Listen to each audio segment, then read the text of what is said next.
J ja, Spiel darfst du.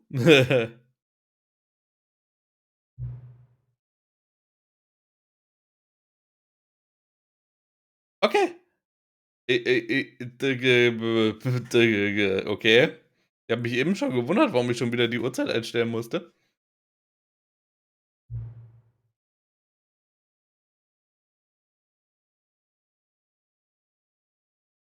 Okay. Hm, meine Augen. Ah. Ja,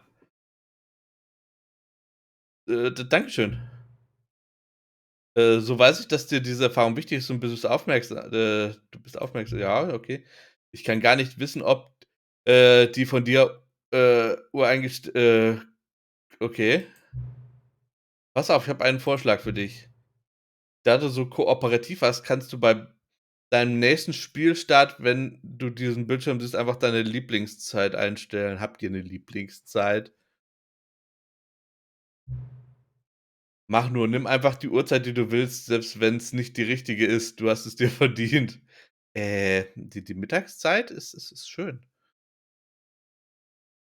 So, weiß ich nicht, so 19 Uhr ist aber auch schön. Alles klar, ich lasse dich jetzt mal weiterspielen. Dankeschön.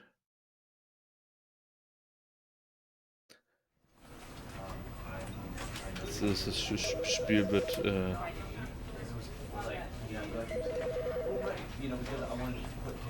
was heißt das Spiel beginnen? Ich habe doch schon mal, ähm, muss ich noch mal neu machen? Das irrit This is the story of a man named Stanley. Ja, das haben wir schon gehabt.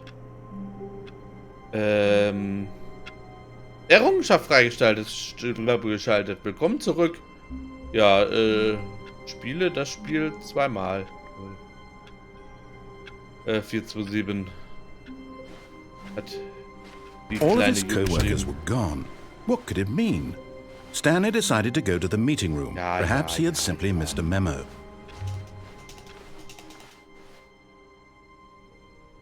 Ach, das ist New Content.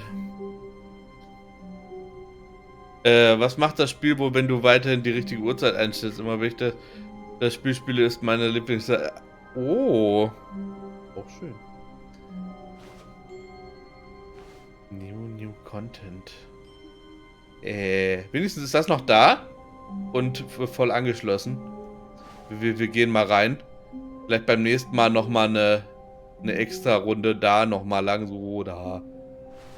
Hallo. Oh, good. You noticed my sign. Ja, Yes, I have something very exciting to show you. okay. Die Gänge sehen immer aus wie aus Half-Life 2. Ich kann mir nicht helfen. Die 1.6? Schade.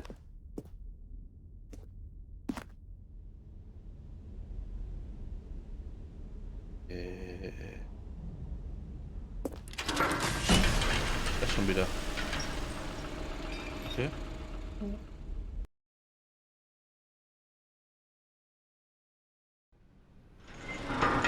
Oh, geht aber schneller jetzt. Gut, da. Okay. Okay, Spiel. New Content? Ne, da passiert nix. Okay. Die ist offen. Nein, schade. Noch 'n Fahrstuhl? 2 Fahrstühle heute. Oder in dem Spiel. You So. see, Stanley, I've been reflecting on the Stanley parable and about how roundly disappointing this ultra deluxe version has turned out to be.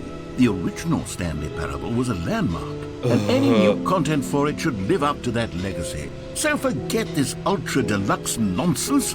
I say we take it one step even further. Was? Which is why I'm very proud to announce for the first time ever the Stanley Parable 2.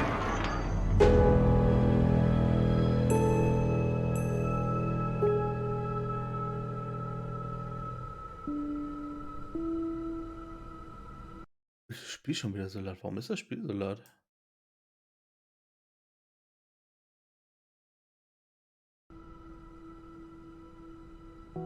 Halt, ich muss, brauche meinen Chat wieder.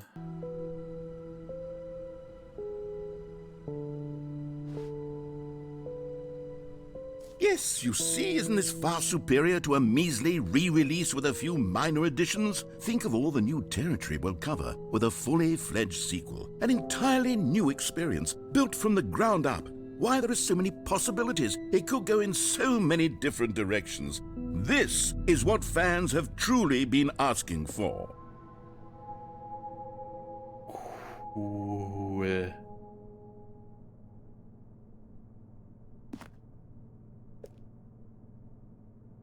Sau cool. Ist der Ton denn jetzt besser? Ist es ein iMac? Das ist ein iMac. Aber auch netterweise abgeklebt, das Logo. Raffiniert gemacht. Okay. Stanley Parable 2 ist es jetzt.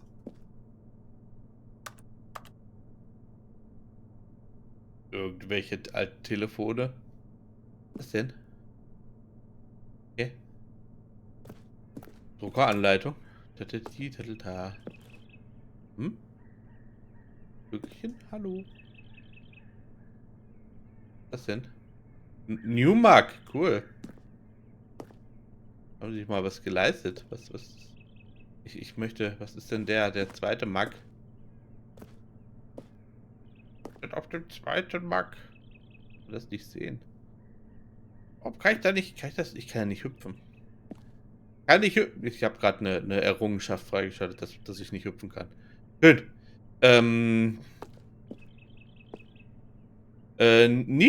Nicoletto. Na, hola, señor. ¿Cómo estás?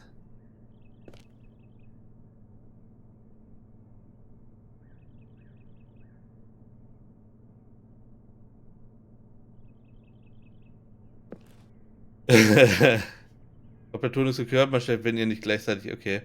Ich versuche ja auch nicht gleichzeitig. Ich dachte, ich spiele hier eine Deluxe-Version von Stanley Parable, aber jetzt erzählt mir das Spiel, es ist der zweite Teil. Ich bin eh ganz irritiert. Es ist. Ja. Der muss wieder arbeiten, der Schlingel. Heute? Es ist Samstag, es ist gleich 9 Uhr abends, 8:30 und du musst. Ach du Scheiße. Kommst du damit gut zurecht überhaupt? Mit Haus und Familie und sowas. Hast du da überhaupt noch Zeit für dich? Meine Fresse. Guck mal, sogar das Bild hat eine Fortsetzung. Echt wieder runter?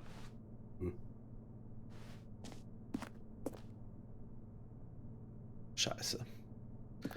Ja, pass auf dich auf, ne? Mach dich nicht kaputt.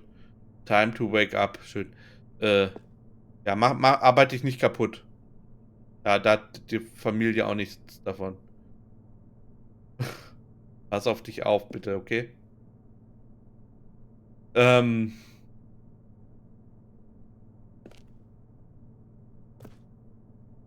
Investor Showcase. Schön. Calling it the Stanley Parable 2 is just so much catchier than Ultra Deluxe, don't you think? Ultra Deluxe? What does it even mean? But the Stanley Parable 2, now that's an artistic statement right there.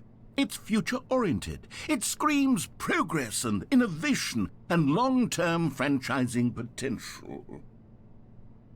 Oh, hier sogar für Nico. Hier, da steht du. Hier, versteht er auch? Was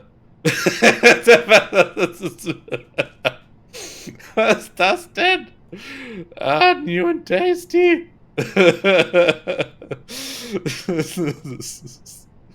Ah. Finde ich viel zu gut. Hier ist alles auf Sequel ausge... Was ist das denn? Nee, ist leider nicht. Post-its? Die ganzen Türen gehen nicht auf. Foto auf. Aha. Schön. Ja, ist auch kein Windows-Hintergrund, Gott sei Dank. Post-its sind sehr stark beschrieben.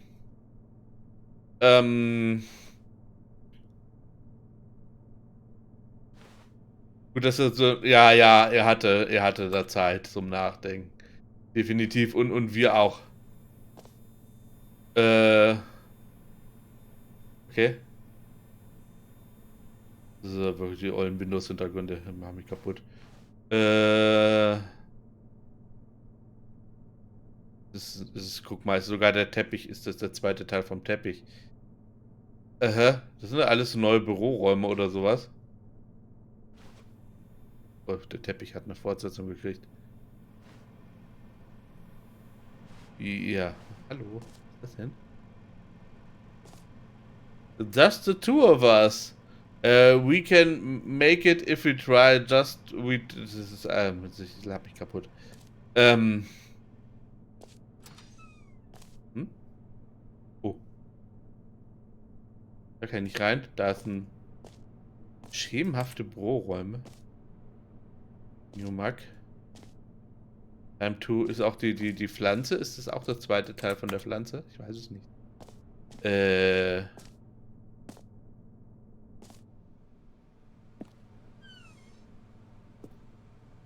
Die zwei Türen sind zurück. Guck mal.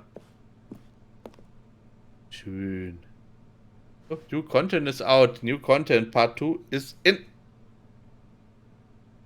Old and busted, new hotness.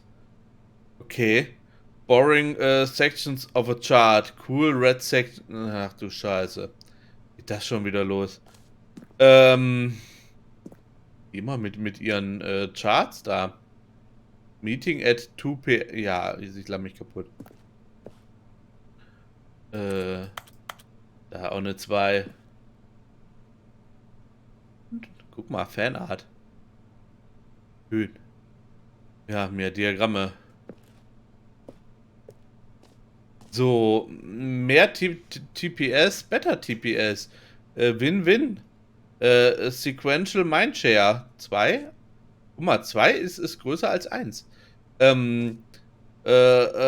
Paradigm Shift, Synergy, Bricks and Mortar Approach, Envelope, Client-Centric Marketing. The color red. Ja, die Farbe rot. Ich merke das schon. Ich merke das. Don't talk to me before I've had my sequel. 1 plus 1 ist 2 minus 1 ist. Achso, das ist jetzt quasi das The Beginning is the End Ding. Guck mal, die 2 als ne? Ich kann das nicht. Ich würde da gerne irgendwie mehr ranzoomen, aber ich sehe da nichts. Da suchen sie sich einfach nur die 2 in verschiedenen Schriften aus. 2 Türen, ja, die finden sie gut. Finden alle gut. Every pause button is a Roman numeral. Ja, das stimmt. Hängt euch aber mal nicht so drauf aus. Stanley-Parabel. 2 Gehirnhälften.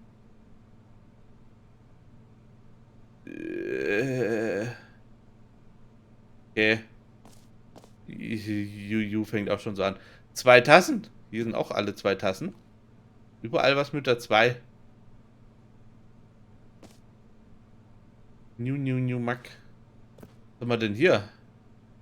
Logo-Vorschläge. Okay. Ja, das ist zweimal die Pflanze. Die Pflanze. Welche die Pflanze? Ja, das ist zweimal eine Pflanze. Toll.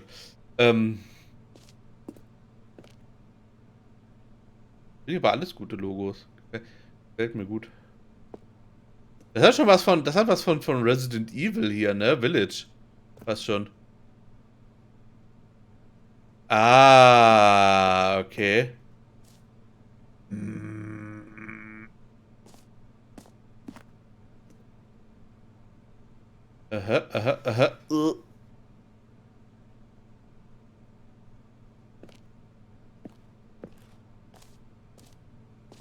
Alles wieder vor. Hoch.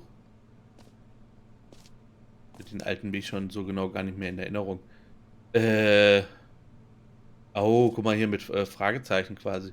Oh, two Stanleys for the price of one. Aha. Aha.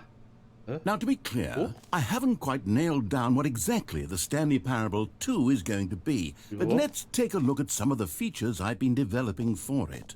I figure that if I can loosely organize a handful of interesting concepts, that surely the game will sort of naturally spring up around them. It'll all work itself out. Game development is much more of a fuzzy magic than anything scientific or logical, really. Okay.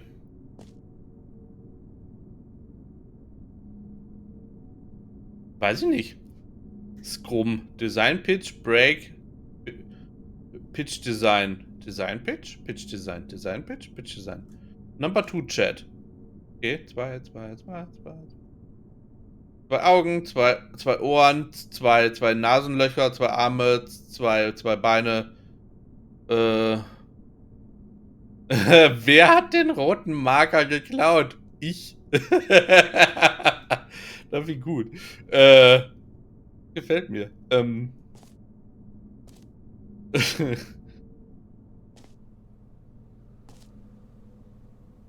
Das gefällt mir gut.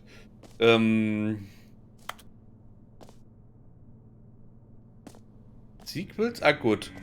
Portal 2, Half-Life 2, Batman Arkham Asylum 2, Divinity Original Sin 2, Doom 2, Aladdin 2, Return of Jafar, Dark Souls 2.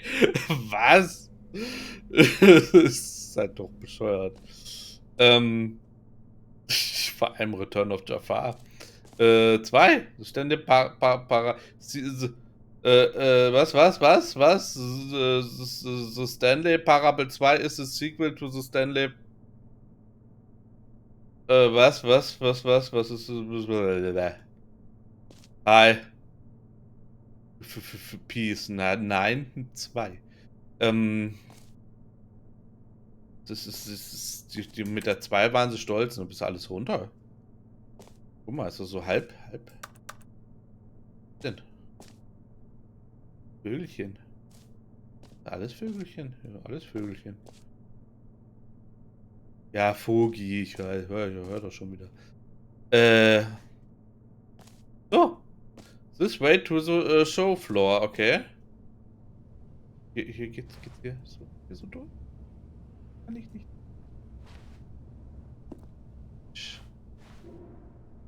Valued Investor, geschätzte Investoren. Ja. Oh, schick. New Features. Guten Tag, hallo, dankeschön, ja. Schöne Sitze.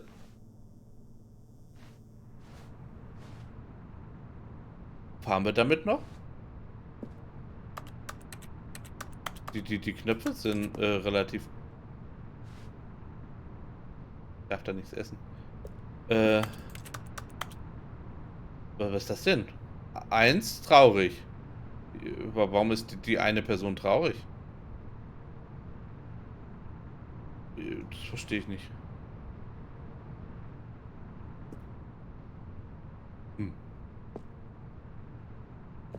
Schöne Ecke. Die U ist ja immer etwas verloren. Expo Hall 2. Okay, New Features. Ich bin sehr gespannt. Wieder so eine Schlange. Da. Zack. Das finde ich aber gut. So eine kleine Sitzgelegenheit in der Ecke.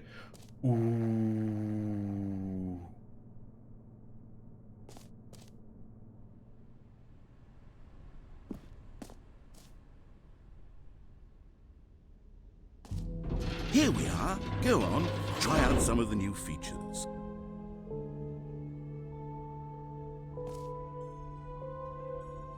Resurgence Bucket? Okay. Merch.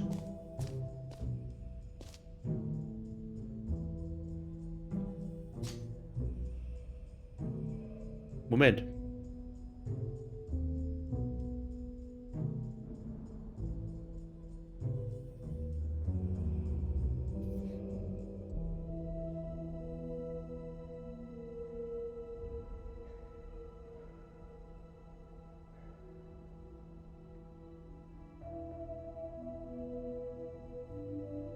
Ui.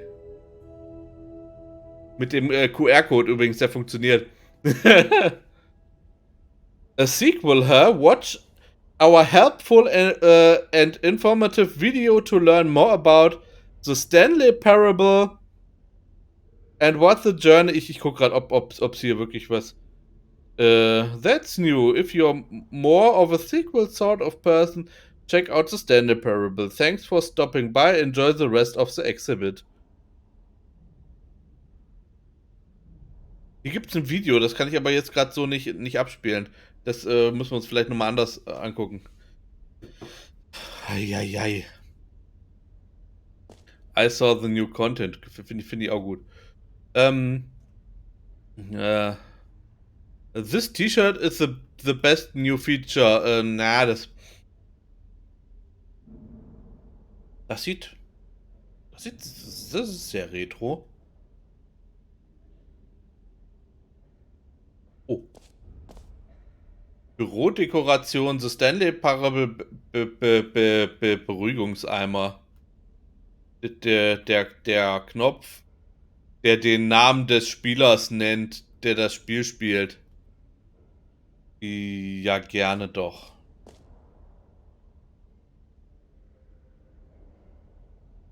Gerne doch.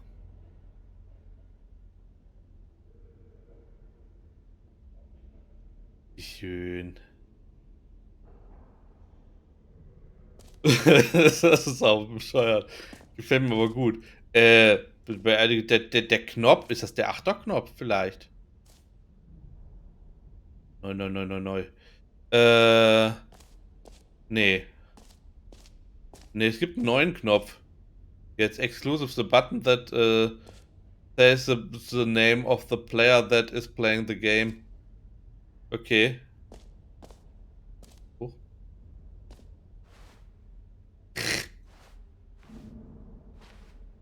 Das hat da was von Epilog, oh Gott. Wie will man mir den Knopf angucken? For the Stanley Parable 2, I asked myself, what do players really want?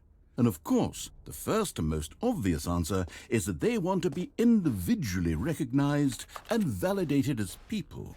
So with that in mind, my first addition to the game is this button which speaks the name of the person playing the game. Isn't that wonderful? Oh. Just right. Too small, too big. Road to the perfect button.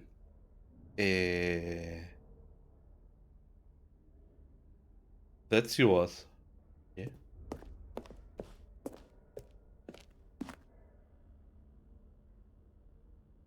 Hör deinen noch heute.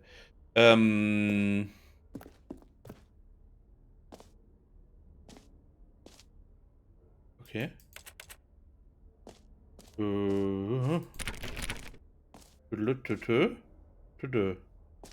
Le Bouton. Oh, le Bouton.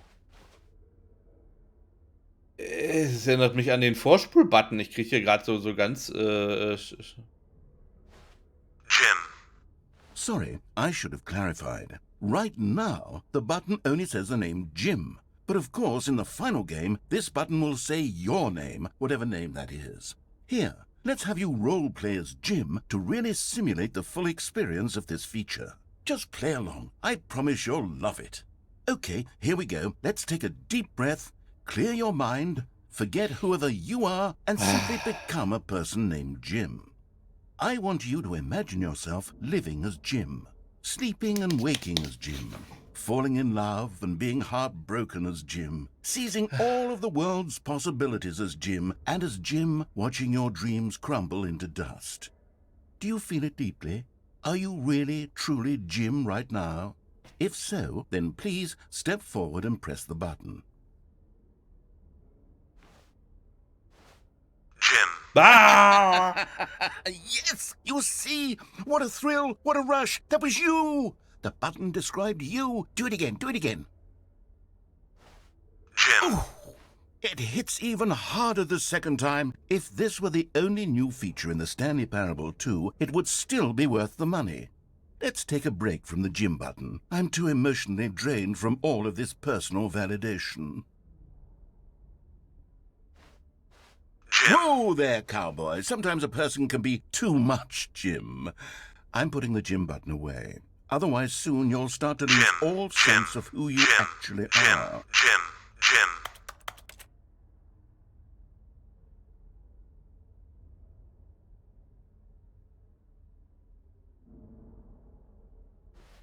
Scheiß Spiel. Kacke, Kacke, Kacke, Kacke, Kacke, Kacke. Ist er jetzt wieder da?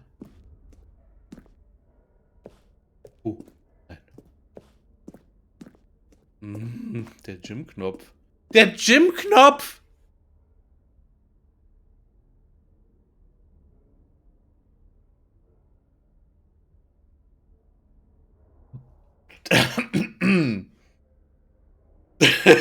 Der Gym-Knopf. Manchmal passieren lustige Dinge, wenn man sie dann auf Deutsch sagt und dann hauen sie einen richtig in die Fresse. Oh mein Gott. Der Gym-Knopf. I suppose I could allow only people named Jim to play the Stanley Parable too. That would actually save me the work of finishing this feature.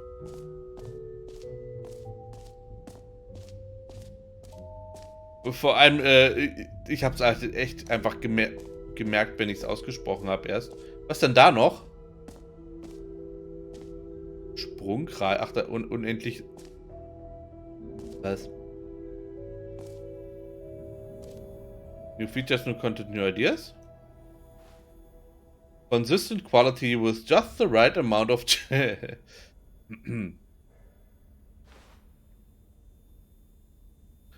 New updated rate traced more of the same, but in a good way sequel to the. Okay. No. Red is in.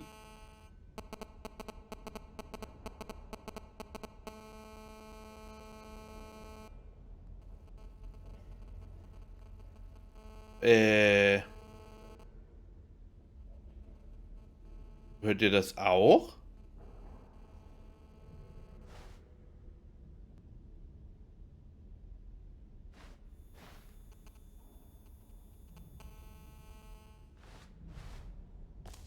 Dankeschön. Nein, das, ja.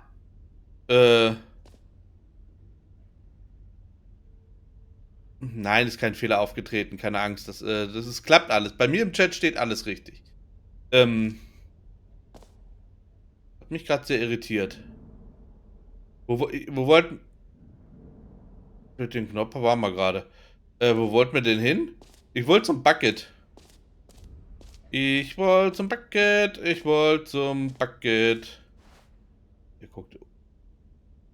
Hier gefällt mir gar nicht. No, please no screenshots. Bürodeko. Unendlich ist erstmal der Beruhigungseimer, den ich glaube, den brauche ich jetzt. Guck mal hier, das wirkt. Wirkt ein bisschen so wie so ein Gang bei Superliminal. So auf den ersten Blick. Ui. A common complaint of the Stanley Parable was that it was confusing and paradoxical, that it engendered a chaotic sense of reckless despair in those who played it. Well, I am happy to say that after much consideration, I've engineered a clever solution to this fundamental problem with the game.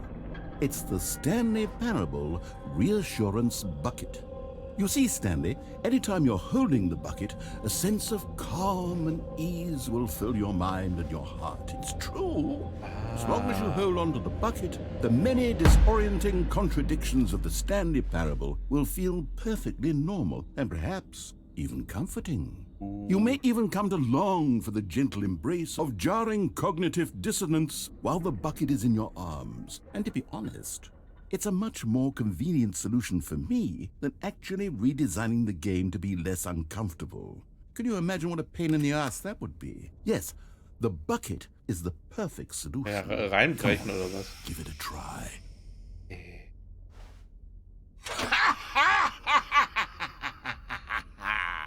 Can you feel it? The glow of comfort, even in the face of crushing despair, must already be sweeping through your body. And in fact, can I say that I do believe the bucket lends you an air of charisma as well? I think that just holding it has made you the slightest bit more attractive as a person. The benefits of the bucket seem to go on and on, don't they? All this and more await you in the Stanley Parable 2. Okay. Habe ich das Spiel jetzt einmal in der Hand?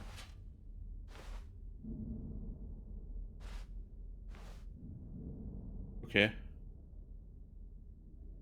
Eine Bug. Nein, ich hoffe nicht. Wie ernsthaft? Ich laufe jetzt mit so einem ollen Eimer rum?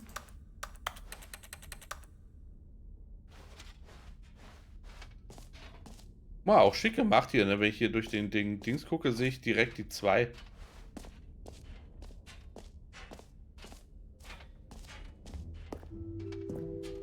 Does anyone give out awards for most enjoyable bucket in a video game? That really should be an award if it isn't already. Ja, stimmt. Bürodekoration. Okay, I'll be honest, I haven't yet decided on this one. I think that in the new version, the office could use a bit of decoration, like balloons. But I'm undecided on Get Well Someday and Happy 12th Birthday. Which would you go with?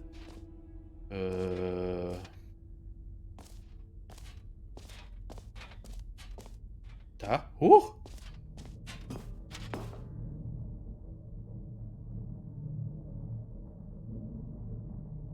Ich mag den blauen lieber.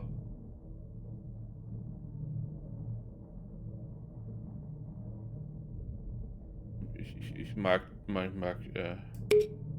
You know, sometimes when you solicit another person's opinion, it makes you realize that you knew which one you actually really wanted all along. Get Well Someday it is.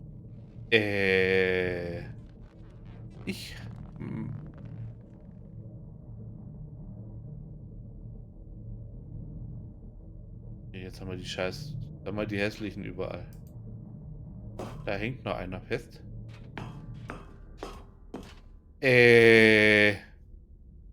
Or actually, maybe I should have gone with... No, I've made my decision, we're moving on. Wo sind wir jetzt? Hallo. Da ist ein großer Stanley, wahrscheinlich. Was ist das denn?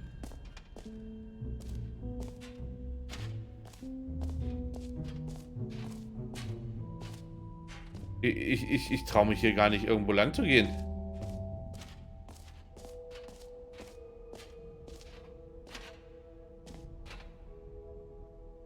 Hä?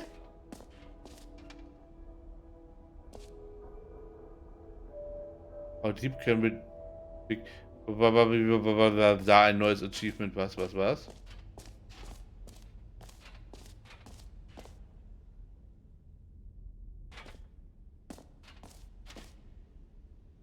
Ah, da!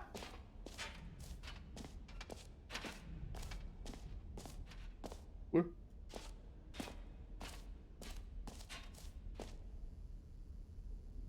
Pull the lever, receive your free no more steps. Okay. Welcome to the showcase. Okay. Now here's something special. You remember that broken test achievement that got left in the game on accident? Well, I'm developing a technology to simply give you the achievement. Yes, you see, you'll come to this lever and when you pull it, the achievement will be given to you. It's as simple as that. Ich bin skeptisch. Das sieht sehr modern aus hier. Mal es unter modern versteht. Ja, da kommt doch gleich neue Schrift. Okay, perhaps I should have clarified. This is technology that will exist. Right now, the achievement is still fully broken. I'm not a wizard, Stanley, but I guarantee it will be fixed in the sequel to at last satisfy the hordes of ravenous fans all over the world who have been uproariously demanding this feature. Gamers, we hear you, and I promise it will happen.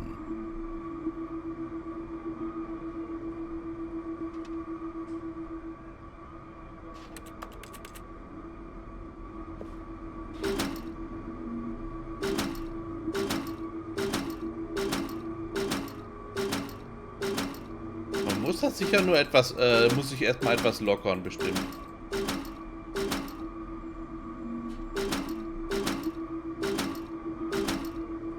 Ach, Kacke.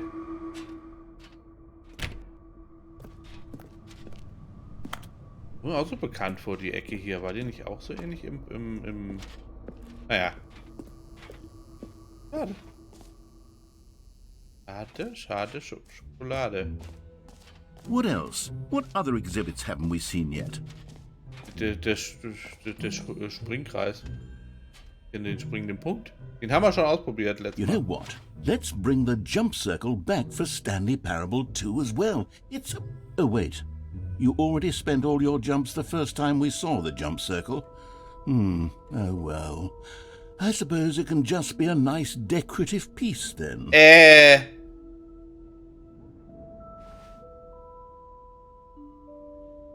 Klappt gar nichts. Alles Kacke. Alles... Oh, hier ist ein... Ich bin hier.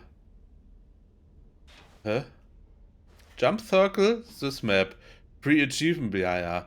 Der Gym-Knopf. Merge, Setting, World Champion. Okay. Ja, Epilog, Collectibles, Exit. Settings, World Champion. Was?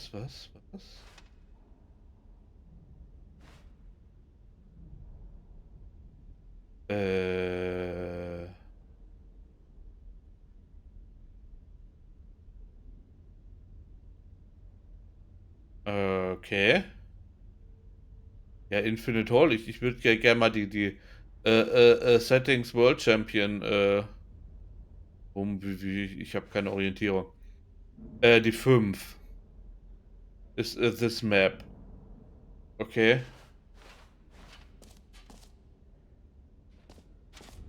Da.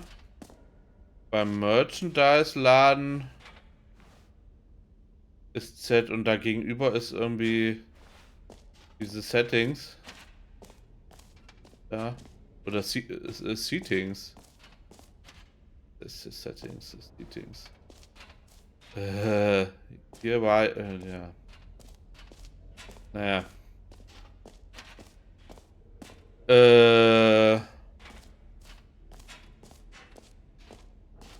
Was ist das denn?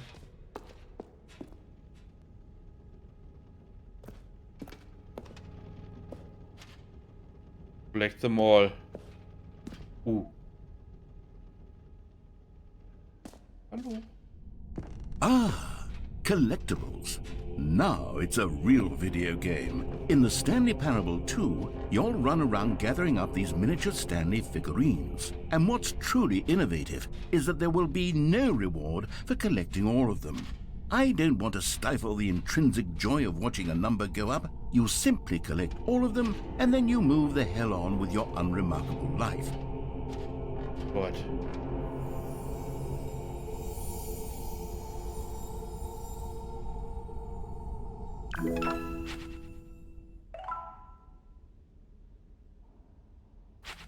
Okay. Hoch.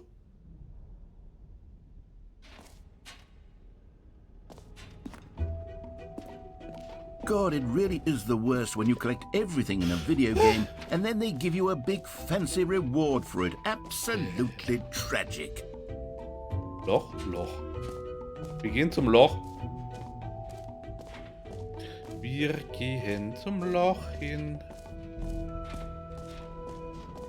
Tralali und tralala. So, wie funktioniert das denn? Zeit und Tiefe. Time like in...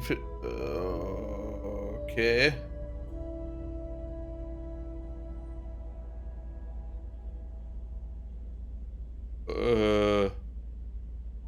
Okay. Opening room, surrounding area. Ja, okay. Ist einer im Loch?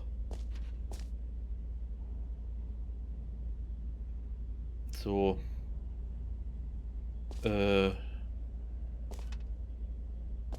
Hole and...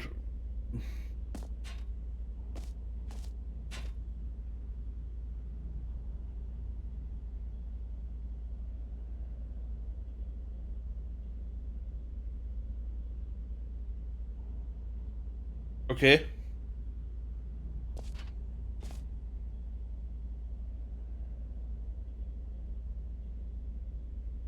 Okay. Er hat schon was von Aperture Science. Stanley, here's an idea that I'm truly fond of. It's never been done before in a video game. This is, in fact, a hole that you can fall down forever. That's right. Infinite falling. You can fall until the end of time, if you like. A stunning leap forward for video games as a medium. Ach, das ist die Decke. Immer, soll mich ja umgucken, wegen den Figürchen.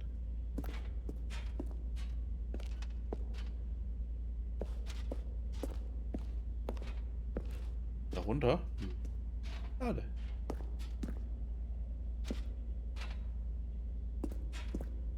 Dolle. Äh.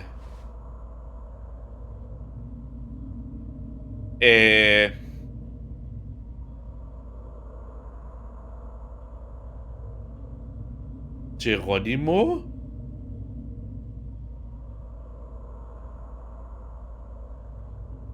Geronimo?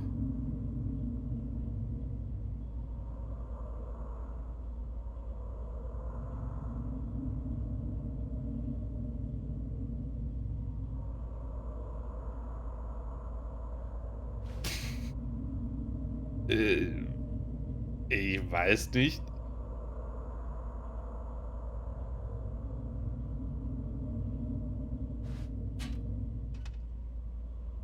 So.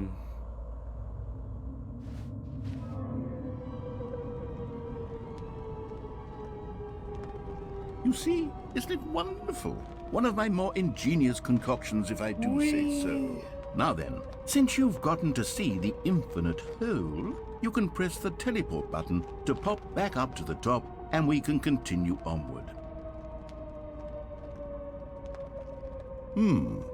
Now, I don't mean to be a bummer, but I do recommend you use the teleport button to go back to the top. Maybe do it on the sooner rather than later spectrum of things. Ihr wisst, was jetzt kommt, ne? Ja, ihr wisst, was jetzt kommt. Okay, Stanley. I don't know quite how to say this tactfully, but it's possible that I slightly exaggerated the infinite nature of the hole. Is it a very, very deep hole? To be certain it is. It's an extremely deep hole. I don't want anyone to say that it isn't an astonishingly deep hole. It is. Is it infinite? Well, that sort of depends on your definition of infinity. From one perspective, the infinite is merely philosophical in nature. It's more of a... Okay, well, good for you. You found the bottom of the hole. You found me out, Stanley. I'm a liar and a cheat, and you're so clever. Look, I think the issue here is just that you're unusually fascinated by falling. What normal person actually wants to fall infinitely? I figured the hole was as deep as anyone would actually need. Don't you put this on me. Maybe you're the problem. Look, things got a little heated there. I think we both said some things we didn't mean. Why don't we just put all this behind us and agree to just call the hole mostly infinite?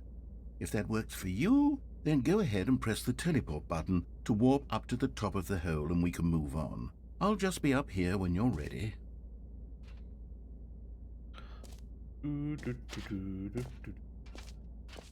Find's ja nicht ganz schön. Es erinnert mich an meinen Freund, den Wandschrank da. Da war eine schöne Ecke, der Wandschrank. Bis es zugenagelt hat. Guck mal, haben sie die ganzen Kippen runtergeschmissen. Lingel. Würde interessieren, was nach so ein paar Jahren wirklich in so einem ganz tiefen Loch, was dann unten an Zeug ist. Hier auch so immer so Münzen und irgendwelches Zeug, was Menschen einfach loswerden wollen. Wie andere Menschen oder so.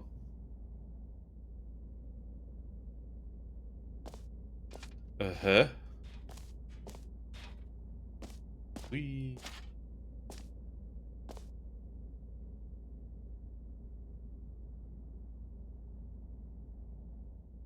Ein Traktor?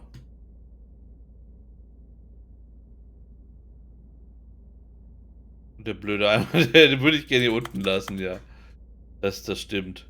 G. Great. Now, I'm very excited to show you even more of my ideas for the sequel. Das stimmt. Beim Foto machen. Tralalala. Ja, stimmt. Ich würde gerne noch ein bisschen mehr hinter den Kulissen gucken. Hm? Hm. Wenn 1000 Handys liegen, ja, dann ist das Loch gar nicht mehr so tief am Ende.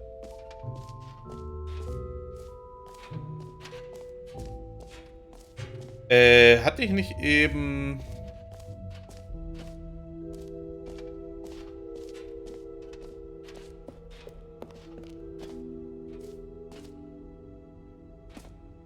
Was ist das denn? Nee, unten war noch was ich mir angucken wollte. Was ist das denn? Gratis Erfolg. Ja, das stimmt doch wieder gar nicht. Und eine Kugel Eis. Einstellungen Weltmeister. Ja, gleich. Irgendwo war doch noch mal sowas mit Postgame-Content-Zeug. Wo war das denn? Ich weiß, ich könnte einfach gucken, aber ich will nicht.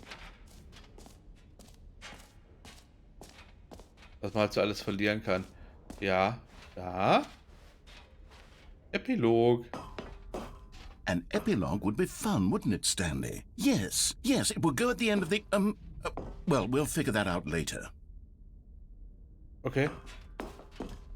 Das habe ich mir jetzt spannender vorgestellt, den Raum.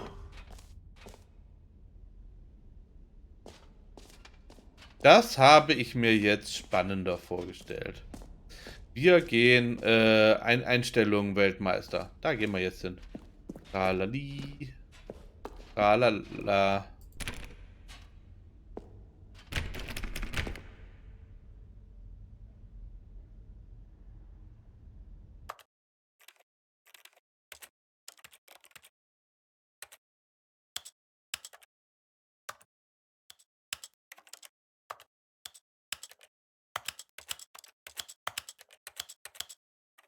Da gibt es doch ein Achievement, dass ihr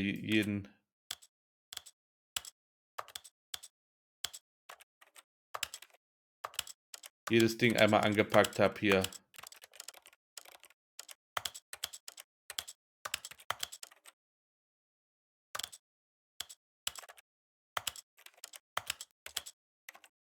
Nein. Gibt doch irgendwie was, dass ich dann, ich will gucken, ob das, wenn ich das Achievement habe, ob ich dann da reinkam, wenn ich hier This is, jeden... this is the story of a man named Stanley. Ah, okay.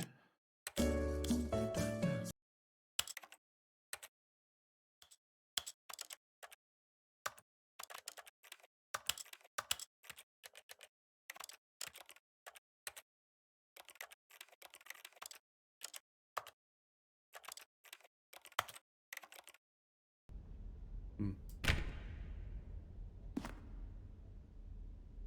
Ich muss noch mal gucken, was sagt das Achievement? Was sagt das Achievement bei dem Spiel? Weil es gibt eins, was so heißt. Einstelle passe im alle Regler auf alle verfügbare Werte. Ja. Passe im Einstellungsmenü alle Regler auf alle verfügbaren Werte an. Da muss ich ja alles einstellen. Ne, ne, ne, ne, ne. Da muss ich ja alles einstellen. Das gibt's hier nicht. Ähm.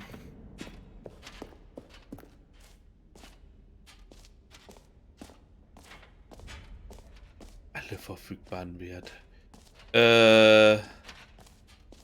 Ja. Nein.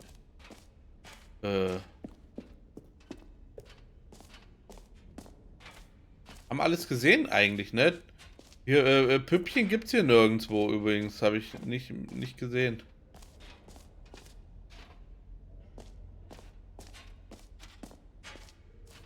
Püppchen habe ich hier nirgendwo gesehen.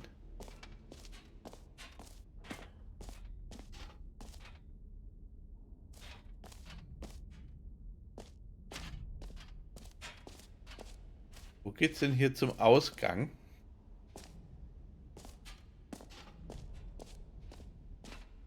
Hallo, Ausgang. Da.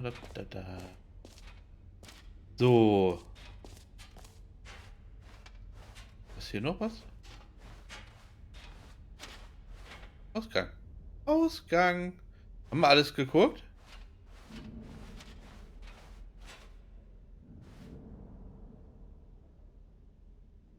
Ja.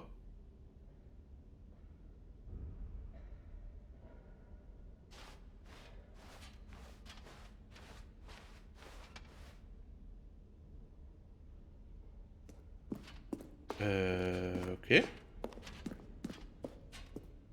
All right. Have you seen everything you wanted to? Ready to move on now? Er hat seine Tasche vergessen. Huch.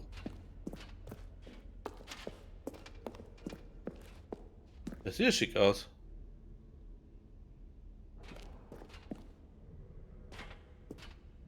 New Mark. Schön.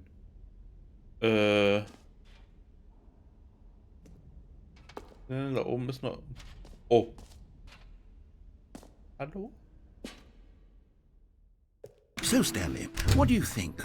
Do you like all of the new features? Yes, I know it's not exactly clear yet how exactly these features will come together as one single coherent video game, but I can feel it in my soul. It's going to work. There's definitely a good game in there somewhere. Say, let's do an experiment. I'll arrange these new features together and we'll see whether or not it coheres into a meaningful gameplay experience. Okay, are you ready? Here it is. I give you the Stanley Parable 2.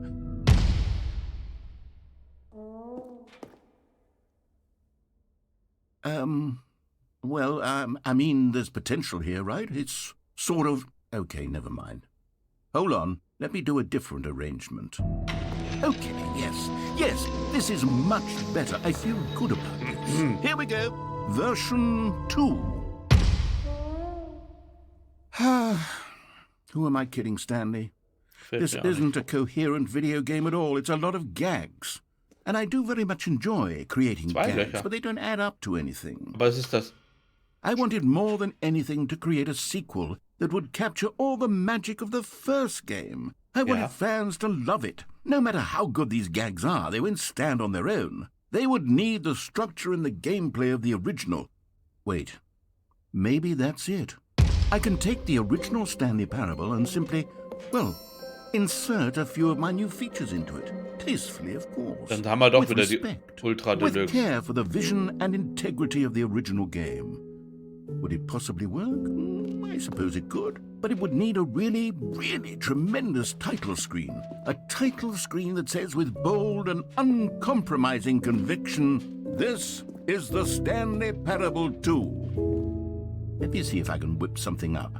Ultra Deluxe. All right, perfect. Go ahead. Take a look. Was? Das Spiel hat einfach aufgehört und mich wieder in den Bildschirm Naja. Das ist ein sich schlängelnder Weg, okay.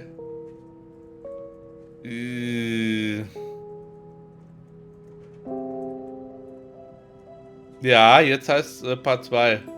Dann machen wir mal. Dann spielen wir mal den zweiten Teil. Oder laufen durch oder machen Dinge.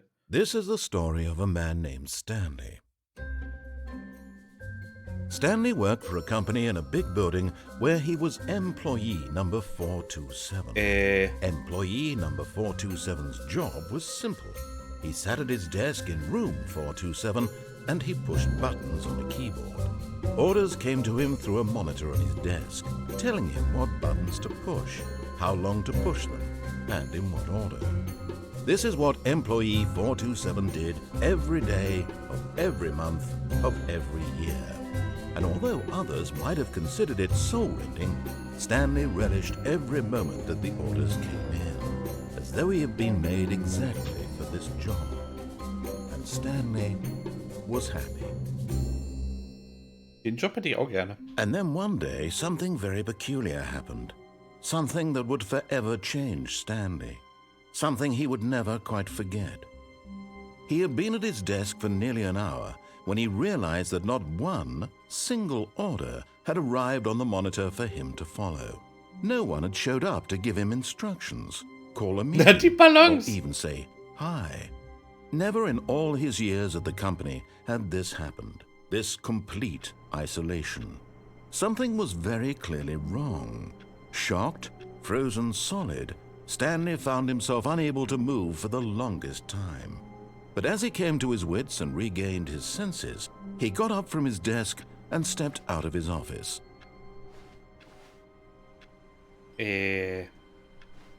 All of his co-workers were gone. What could it mean? Stanley decided to go to the meeting room. Perhaps he had simply missed a memo. Aber guck No mal, matter how hard Stanley looked, he couldn't find a trace of his co-workers. guckt mich aber jetzt, guck mal, die guckt mich an so und verändert ihren Blickwinkel. Überall diese Dinger da.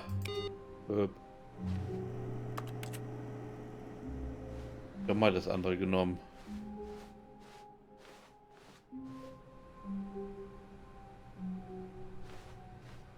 Stanley picked up the bucket.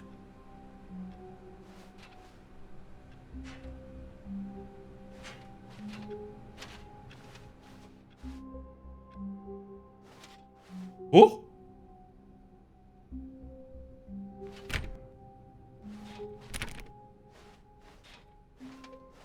Stanley clutched the bucket tightly to his chest and entered the door on his left.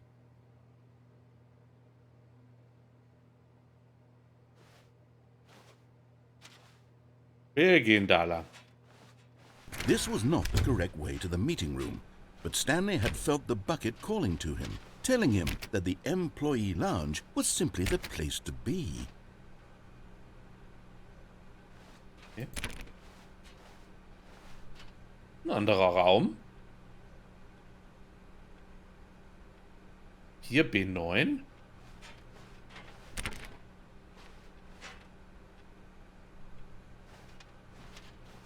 And here it was. Had the bucket turned out to be correct? Was this better than the meeting room?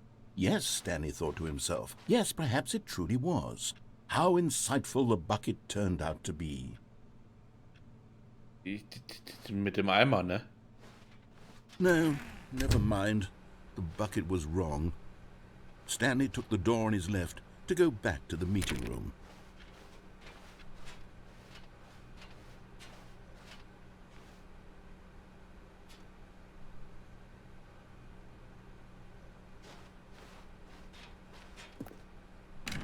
No, Said the bucket. don't go to the meeting room. Go somewhere else. The cargo lift, yes. Go there. Go to the cargo lift. Okay.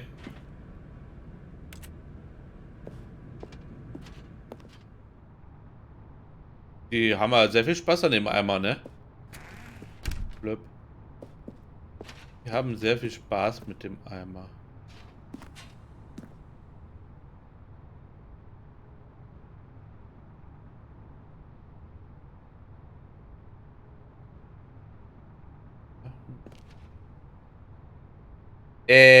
Runterhüpfen? Ich hüpfe nicht vom Cargo-Lift runter, ich hüpfe hier runter. Warte mal.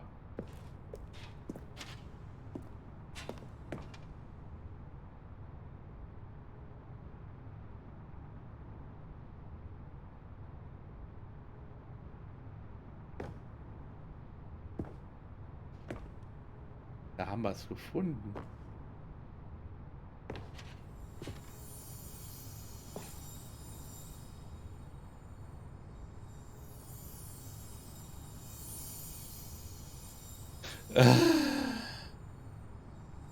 Wir sind der Eimer. Das You found one of them. One of the miniature Stanley figurines. Remember, no reward for collecting all of these, only the intrinsic pleasure of a job well done. You can't buy that sort of happiness, Stanley. God knows I've tried. So, I implore you to savor each and every moment you come across one of these beautiful figurines. Wo man... Ich möchte gerne da in den Dings kriechen, da, wenn das...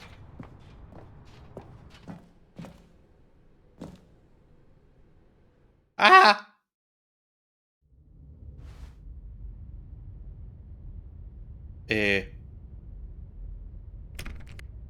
Oh, wie jetzt? Das ist dreckig hier. Wie ich denn jetzt?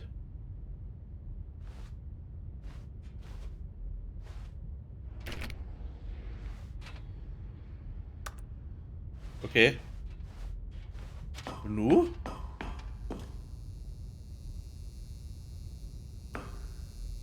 Kassetten. Ich fühle mich gleich wohl. Fühlen hier. Ja, stimmt. Noch Licht an.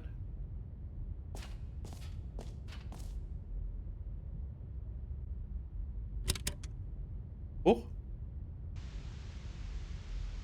Okay, this is day number 295. Tape number... I don't even know. I've lost track. Nothing feels real anymore. The longer I study this bucket, the less sense anything makes. The sheer euphoria I feel every time I pick it up. No matter how many times I've done it, it's always the same feeling. And the emptiness in my chest when I set it down. It doesn't make sense. There's no explanation for it. I still haven't figured out why I see the world so differently when this bucket is in my arms. Why everything feels so... Ja. What do I do with this treasure? Gollum. I can monetize it. Yes. It's unthinkable the amounts of money people will pay for even just an hour with the bucket.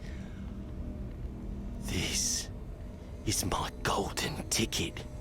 But I have to be careful, because as soon as this gets out, there's going to be a target on my back. Hilfe. Even now, I don't know who might be trying to get... What's that? Who's there?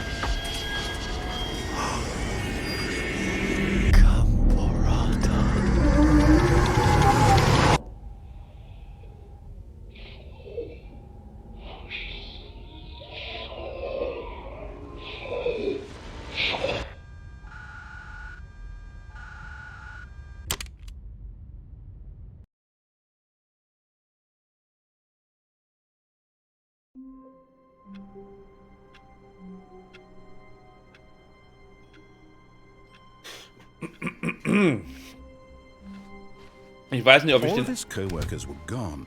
What could it mean? Stanley decided to go to the meeting room. Perhaps he had simply missed a memo. Okay. Stanley lifted the bucket into his arms, and a wave of comfort rushed over him. Wir wollen in den Meeting Room. Definitiv. Stanley clutched the Ja, bucket ja, tightly to ja. his... This was not the correct way to the meeting room, but Stanley had felt the bucket calling to him, telling him that the employee lounge was simply the place to Doch. be. And here it was. Had the bucket turned out to be correct? Was this better than the... versehen. No, never mind. The bucket was wrong. Stanley took the door on his left to go back to the meeting room. And so the two of them detoured through the maintenance section and walked straight ahead to the opposite door. Ich will gerne im Meetingraum gucken wegen dem Collector-Dings da.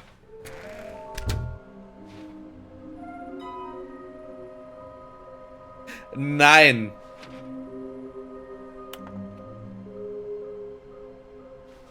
Stairs, something to do with the stairs. Some were both red and blue. Nearby a fireplace. Das ist im Büro vom Chef. A private but smelly place for an important person. Das ist das Klo vom Chef.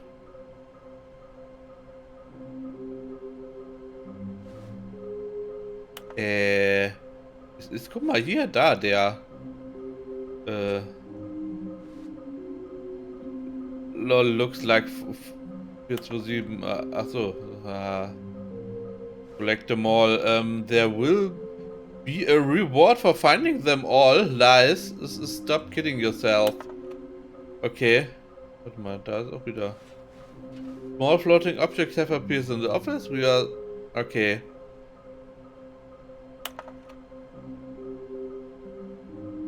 Da sieht man auf dem Pott auf jeden Fall. Wir müssen zum Chef hoch.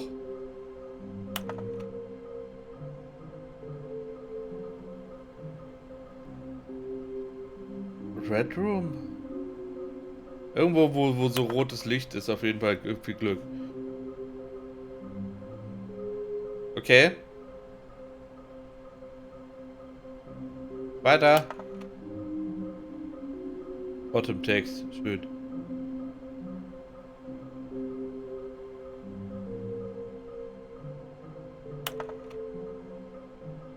Achso, ja.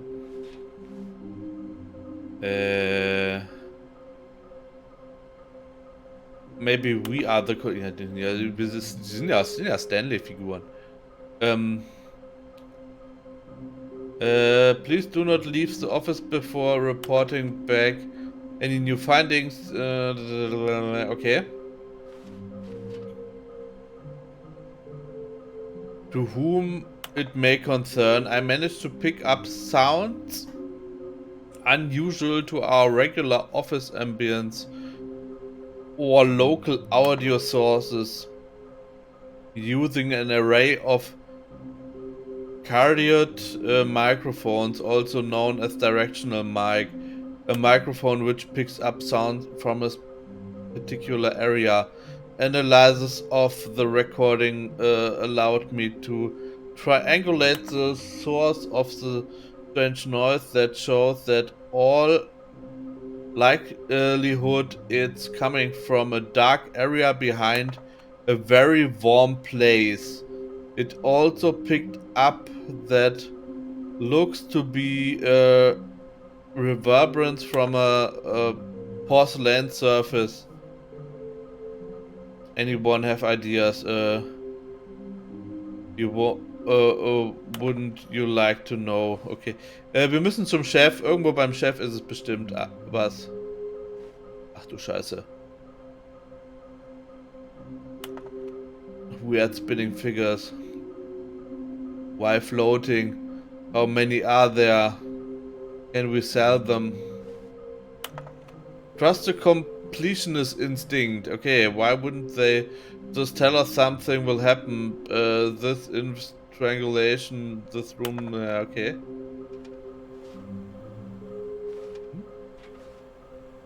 Figurine Finders Committee. Okay, committee. We need more planks.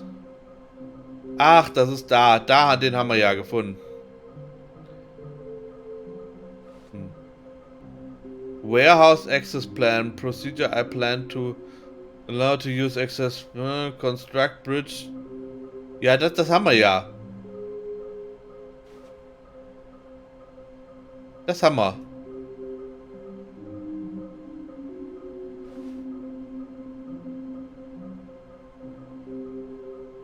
Guck mal.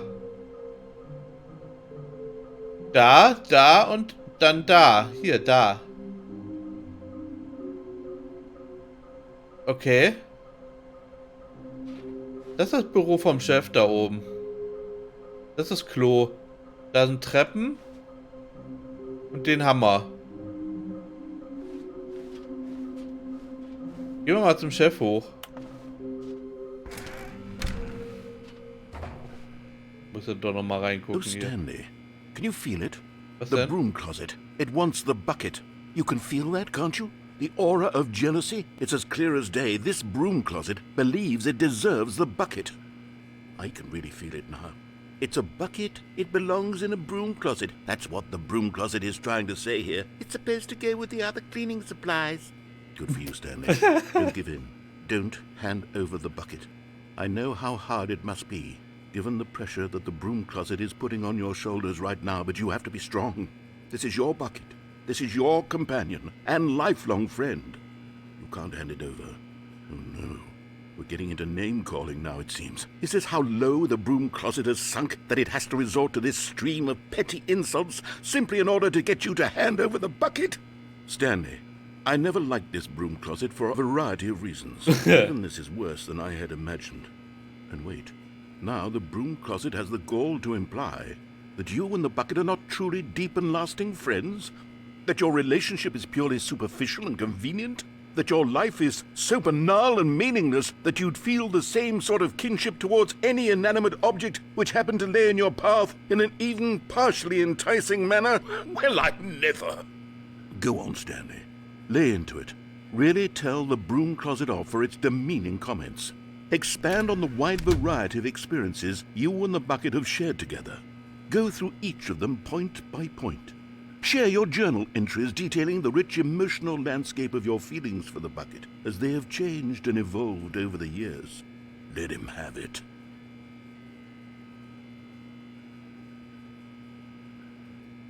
Okay. Okay, I've got you something which I think will help settle this debate once and for all. Here we go. There. Now it's settled. No more debate, no more discussion. Dankeschön. Take a hike, broom closet, with all your meandering philosophical diatribes about the nature of cleaning supplies and their relationship to broom closets in the natural order of things.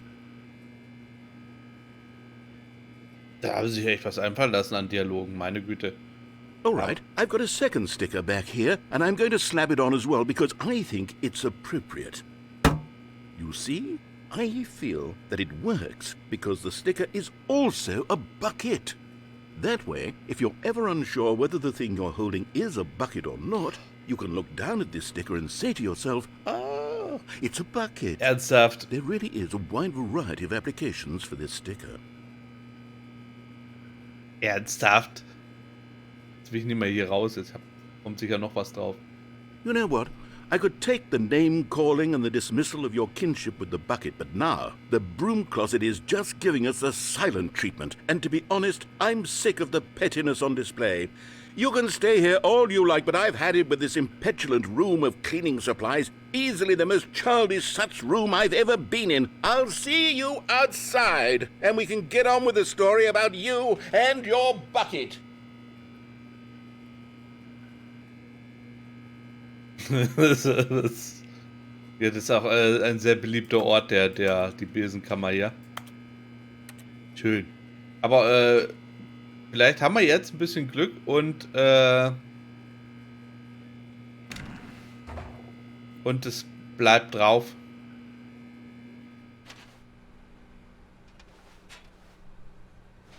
Wir sind auch noch nicht runtergegangen, ne? Wir wollen aber staircase. Stanley and the bucket walked upstairs to the boss's office. alles nochmal neu einsprechen, ne, für den Bucket.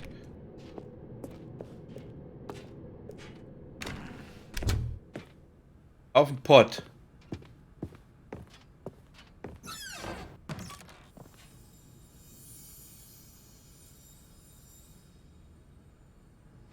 Another miniature Stanley figurine. This, you know, there really must be a snappier name for these things. What about mini-stands? Stanley figs?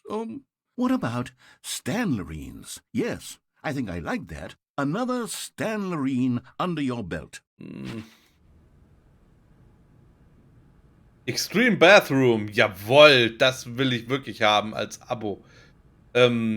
Because the boss knows that the boss says goes if the boss suffered losses, then that's what the boss... okay. Was, RTX ist an? Ja, weiß ich. Hier muss doch noch irgendwo was sein. Stepping into his manager's office, Stanley was once again stunned to discover not an indication of any human life. Crushed by the weight of this revelation, Stanley may have broken down into an emotional dumpster fire if not for the soothing presence of the bucket. Even now, in his darkest of hours, did the bucket's warmth and guiding light pierce the dark clouds of confusion and chaos. It would be with him always. The bucket would. And he knew it. Yeah. The two of them were inseparable. At this point, Stanley was so absorbed in the tender spiritual connection he shared with the bucket that he didn't notice the keypad behind the boss's desk.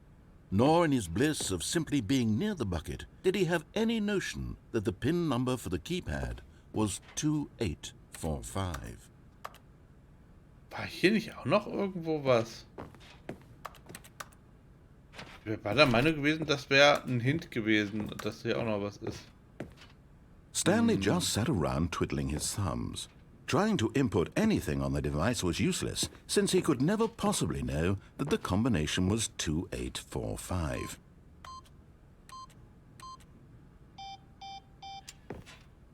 Alles falsch. 2845. Ja, 2, 8, 4. But Stanley guessed the correct code by sheer luck. Was it that the bucket knew all along? Was the bucket guiding him? Yes, this is certainly the most logical explanation. Dachte hier wäre. War echt der festen Überzeugung, hier ist was.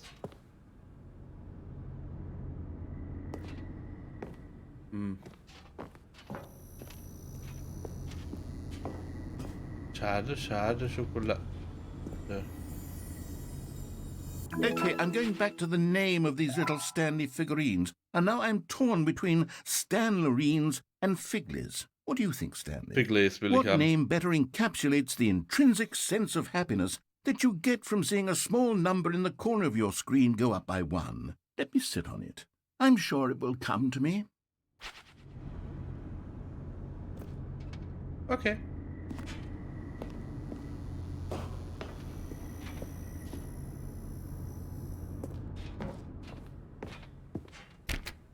Kann ich leider nicht zurück. Schade, schade.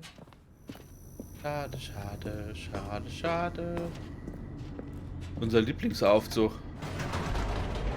Den mögen wir ja ganz besonders. Gut. Da bin ich mal gespannt. The elevator raced downward, plummeting towards an unknown fate.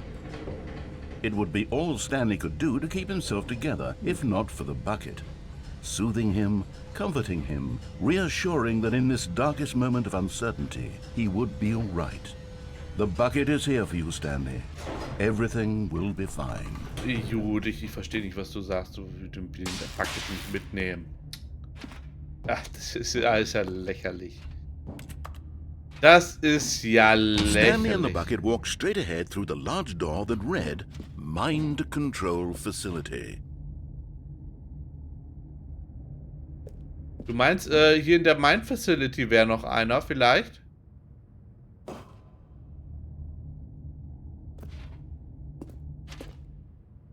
Können wir mal gucken.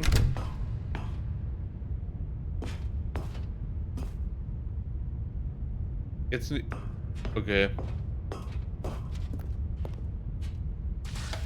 The lights rose on an enormous room packed with television screens. What horrible secret did this place hold? Stanley and the bucket both wondered to themselves. Dann nicht. Vielleicht ist er noch irgendwo, wenn wir runtergehen statt hoch oder sowas. The monitors jumped to life, and Stanley nearly dropped the bucket in shock. Bitte. Everyone in the office was being videotaped, monitored like guinea pigs. The bucket had never seen anything like this, and it very nearly burst into tears as Stanley cradled it gently, reassuring it that everything would be fine. Das habe ich jetzt zu spät gelesen, aber unten ist eh immer dunkel. Was the bucket under the mind control facility's influence as well? Vielleicht. Had the bucket been told to do things it didn't wish to do? What kinds of things does a bucket want to do or not want to do in the first place? These questions raced furiously in Stanley's feeble mind. Hey. Du unhöflich. No! He screamed into the bucket. He couldn't accept it. His own life in someone else's control. Never! He squeezed the bucket tighter. His one friend in the entire world. At this point, he could trust no one except for the bucket. Der Eimer, ne? Hallo? But here was the proof. The heart of the operation. Controls labeled with emotions, happy or sad or content. Walking, eating, working, all of it monitored and commanded from this very place. And as the cold reality of his past began to sink in, Stanley decided that this machinery would never again exert its terrible power over another human life. For he and the bucket would dismantle the controls for good. Two best friends, Stanley and the bucket, up against the world. Yeah! They high-fived in a really cool way, and the bucket made a sassy comment about taking down the system. Okay. Ein Schlingel.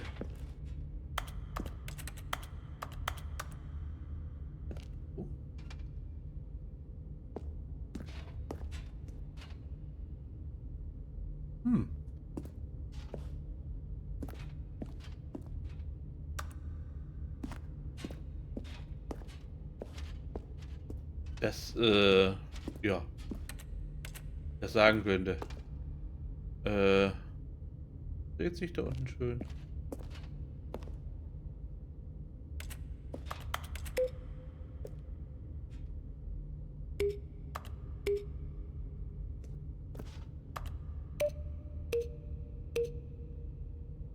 Okay.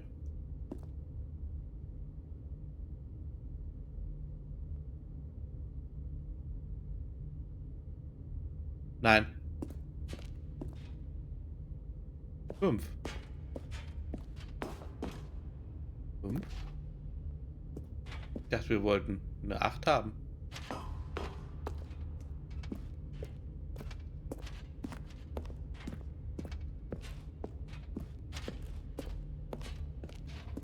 Na gut.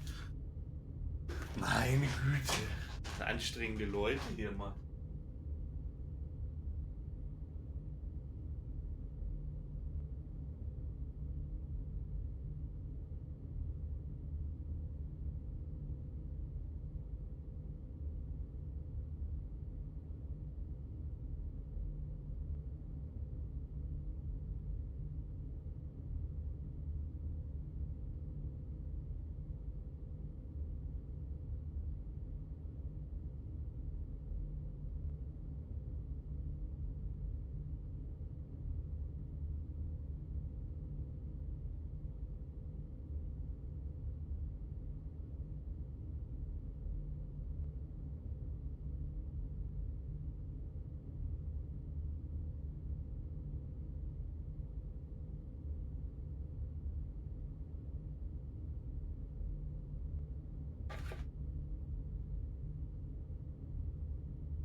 Zufrieden jetzt?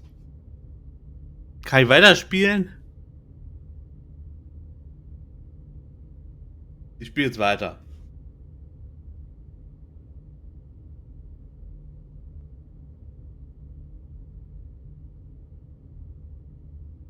Halt einfach die Klappe.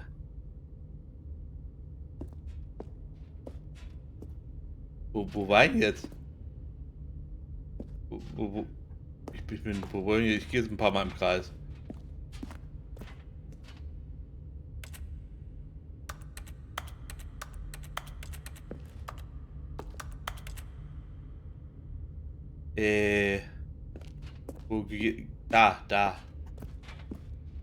Da wollte ich hin.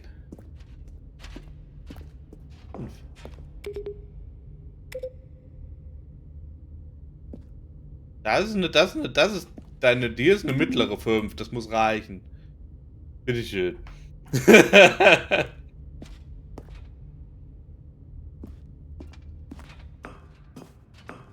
Pam, pam, pam, pam, pam, pam, pam. When at last they came to the source of the room's power, Ach Stanley so. and the bucket knew it was their obligation to put an end to this horrible place and to everything it stood for. But at the last second, the bucket jumped in and pressed the button to turn on the controls. Stanley gasped in horror. Had this been the bucket's plan all along? To take over the machine and claim the power for itself? How could the bucket have betrayed him like this? Stanley was prepared to throw the bucket away in disgust when suddenly an image appeared upon the enormous screen. Birds. Silly, silly birds. The control buttons became active again.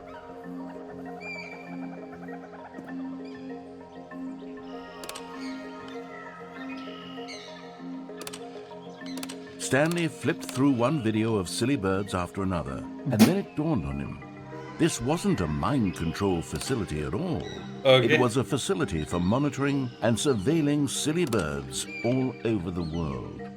The mind controls were only a facade to disguise its true intentions. Had the bucket known this all along? Stanley marveled at the metal genius in his hands, the one who had pointed him towards this incredible discovery. Stanley and the bucket never found freedom because they spent the rest of their lives here in this place, Was? flipping through live streams of the silliest birds imaginable. Of all the possible paths his life could have taken, this one was surely the best. And Stanley was happy.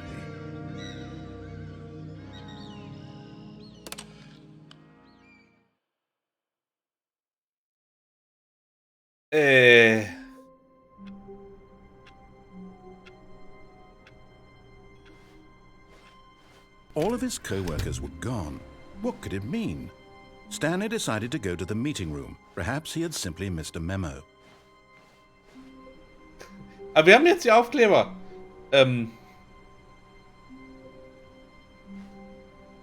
The confusion and the chaos all seemed to melt away as Stanley embraced the bucket. Natürlich.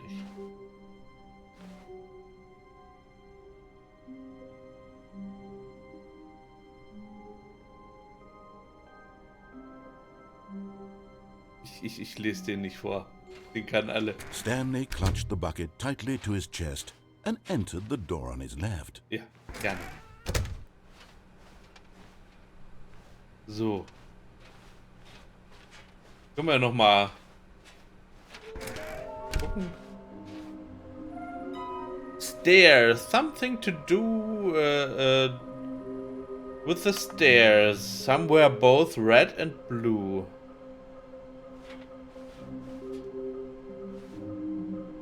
Rot, blau und dann new. Okay. Auf dem irgendwo unten. Wir müssen gehen mal die Treppe runter. Wir gehen jetzt die Treppe runter. Neo. Was Neo? Neo.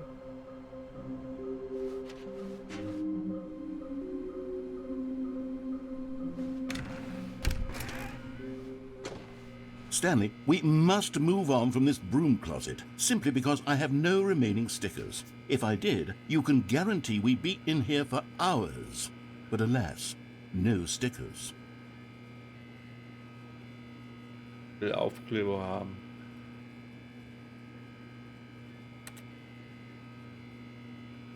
Schade. Coming to a staircase, Stanley and the bucket walked upstairs to the boss's office. Nein. Hier sieht's nach Figuren aus. Ah. You're getting close now, Stanley. You've nearly gotten all of the Figler Anurines. Very soon, you'll take the Figler last one, Anurines? and then the first number will equal the second number, and that will be it. We'll be different people by then. Different in the sense that we used to have none of them, and now we have them all. You can't go back to when you had no Figler Anurines. None of us can.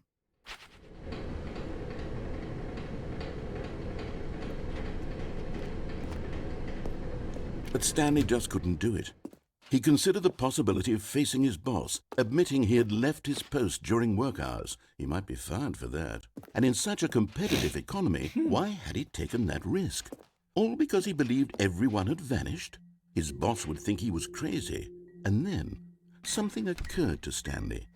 Maybe, he thought to himself, maybe I am crazy. He looked down at the bucket in his arms. Am I crazy? He asked the bucket. The bucket returned his gaze, but said nothing at all.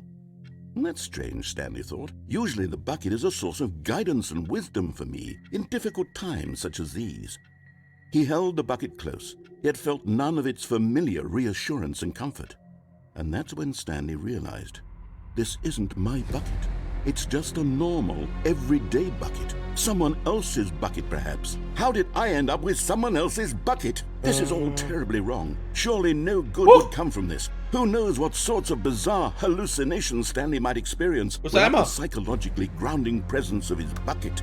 And indeed, now he noticed that the rooms were repeating, which was, of course, very odd. And now he felt himself floating off the ground. Oh, gracious, he exclaimed. Without my bucket, I've gone truly mad. Where is it? I must find it. Far off in the distance now, he heard it, calling to him. Stanley! Stanley, it's me, the bucket. Could it truly be? He rushed forward from room to room, passing by one bucket after the next. None of them were his. None of them were his special bucket. Come to me, Stanley. Find me. He had to find the bucket. He had to return to his old friend. It was the only way to truly restore his sanity. And then suddenly, he froze dead in his tracks. He knew where the voice of the bucket had been coming from. The real bucket was inside of him all along. It was incredibly painful. Stanley doubled over in agony and blacked out.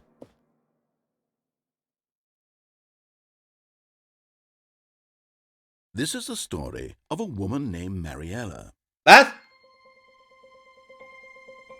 Mariella woke up on a day like any other. She arose, got dressed, picked up her bucket of comfort and security, and walked to her place of work. But on this particular day, her walk was interrupted by the body of a man who had stumbled through town, talking and screaming to himself, and then collapsed dead on the sidewalk.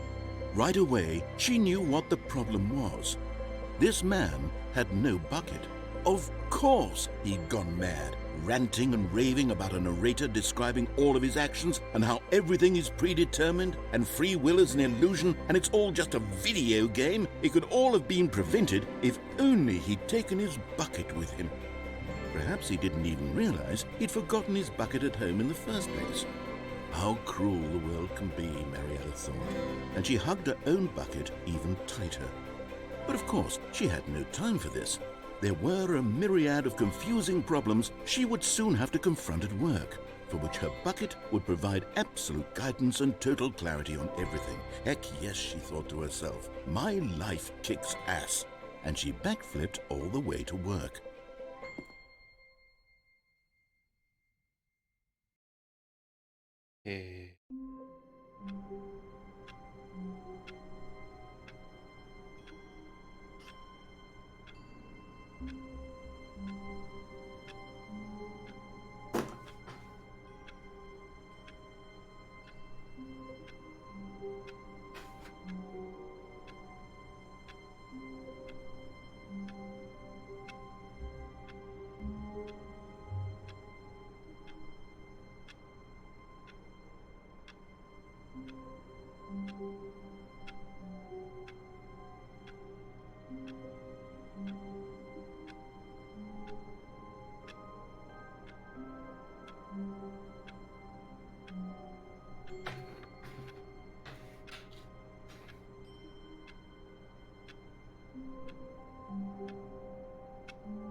So, weiter geht's im Text. Hallo, Freiheit im Kopf.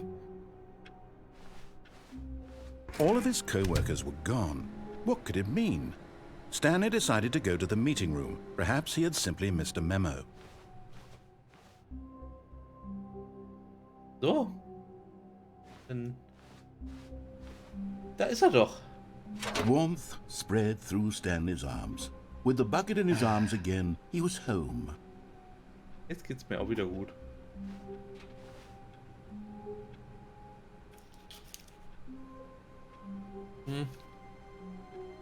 Die sitzen so verwirrenderweise nicht ganz so komfortabel, wie ich mir wünschen würde.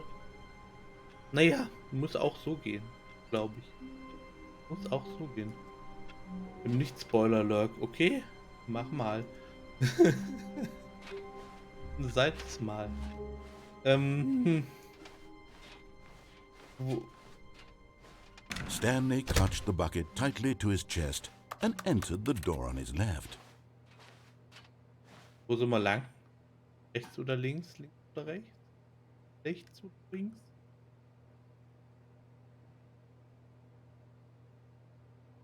Wohin geht's?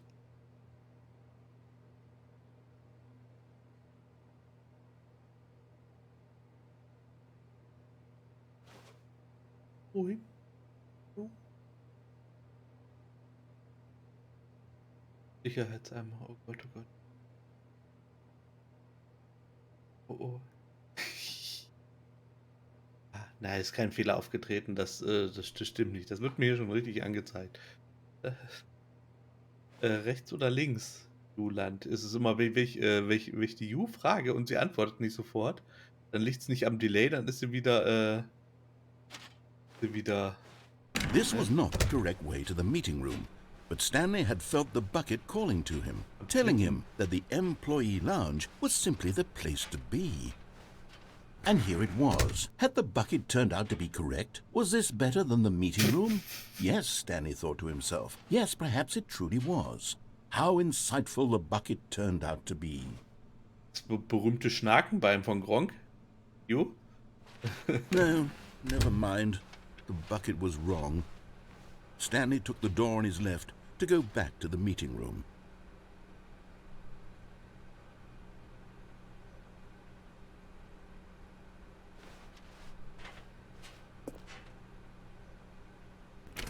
No, said the bucket. No. don't go to the meeting room. Go somewhere else. The cargo lift, yes. Go there. so? Go to the cargo lift.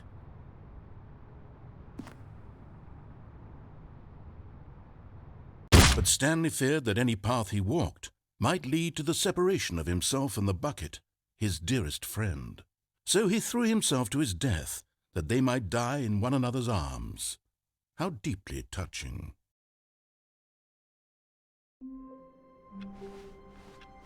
How will da noch mal wonderful. hin. Stanley was alone. Finally. This is great, he thought to himself. Okay. This is what I've wanted all along. I got what I wanted. Ich auch. Ich will auch allein sein. Stanley picked up the bucket and smiled. He'd never be alone again, not truly alone, not with the bucket around. So, wir gehen nochmal da Stanley lang. clutched the bucket tightly to his chest. This was not the correct way to the meeting Na. room, but Stanley had felt the bucket calling to him, telling him that the employee lounge was simply the place to be. Ach Ju, du weißt doch, du zählst gar nicht. Moment. Das klang auch wieder falsch. Ich spiel einfach weiter. Ich sag gar nichts. And here it was. Had the bucket turned out to be correct? No, never mind. The bucket was wrong. Stanley took the door on his left to go back to the meeting room. No, Said the bucket. No. don't go to the meeting room. Go somewhere else. The cargo lift, yes. Go there. Good, Said the bucket. now ride the lift all the way to the top. There's something up there I need you to do. Okay. Stanley did not question why or how this bucket was speaking to him. It should have alarmed him, of course, because buckets can't talk. But Stanley chose not to think about this obvious fact. He was firmly convinced that the bucket had spoken to him, and he unthinkingly did whatever the bucket asked.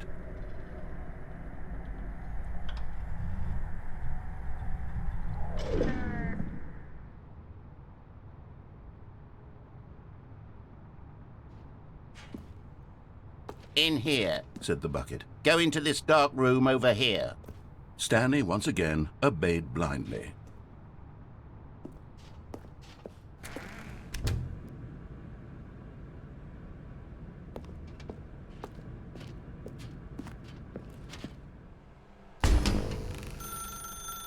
Now pick up the phone, Said the bucket.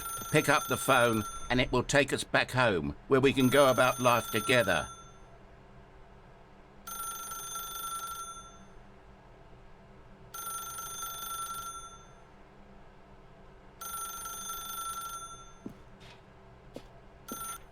Whoa! Hold on. Why did you unplug the phone? Were you trying to resist the bucket's orders? Stanley, I was joking. Obviously, the bucket isn't talking to you and telling you to do things. Buckets can't talk. It was a joke. Don't you get the joke? It's funny, Stanley. A talking bucket. Can't you see? Oh, goodness. I must have really bungled up the delivery if you actually took me seriously. Where did I mess up the joke?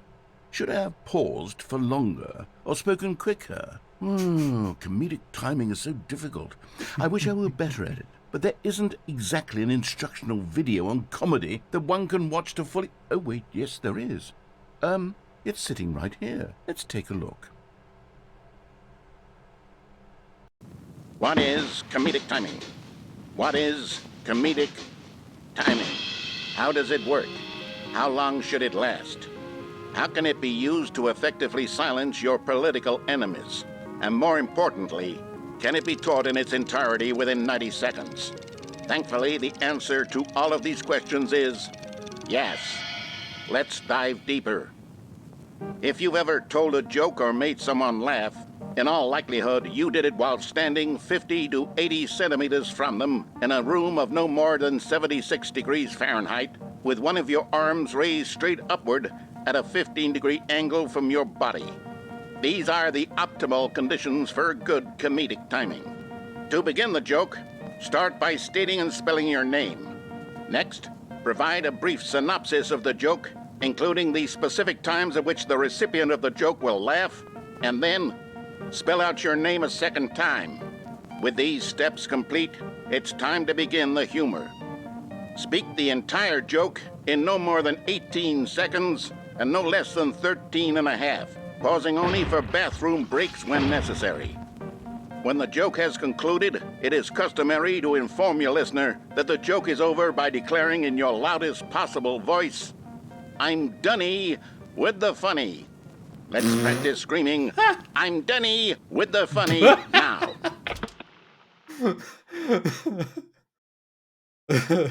Good.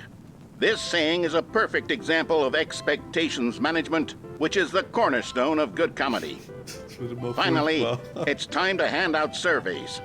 Collecting hard data from your audience on how rapt they were throughout the joke is the only way to grow or learn as a comedian.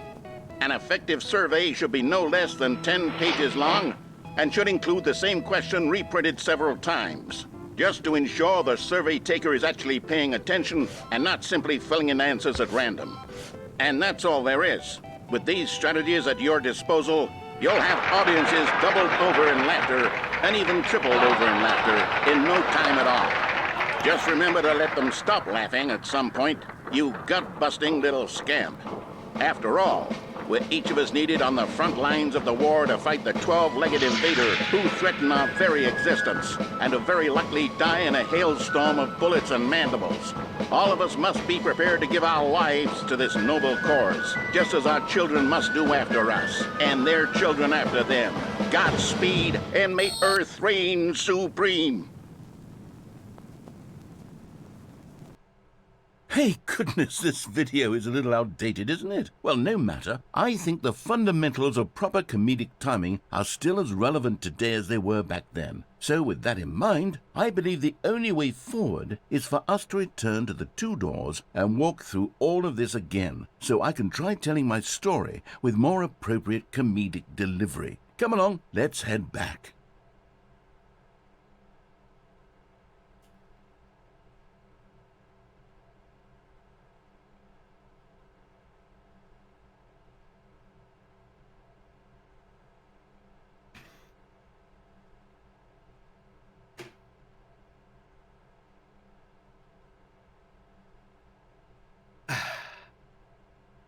Der Eimer ist in Griffreichweite.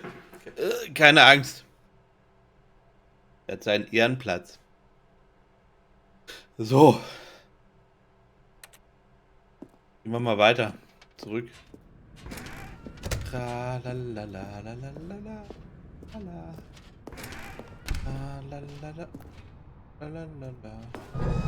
ja auch nicht mehr runterhüpfen. This time, I'm really going to nail the delivery. You'll be in stitches. A talking bucket, you'll say? How ridiculous. How absurd. What a hilarious concept. The king of comedy. That's what you'll call me. Thank goodness we have the instructional video.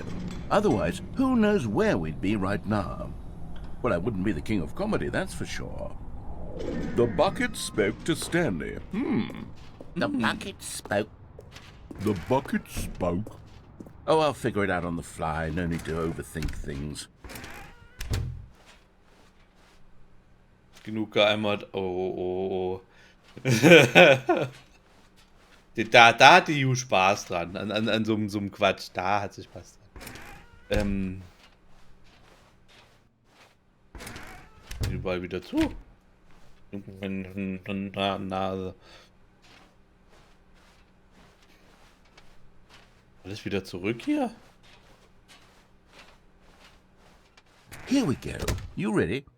When Stanley and the bucket came to a set of 2 open doors, they entered the door on the left.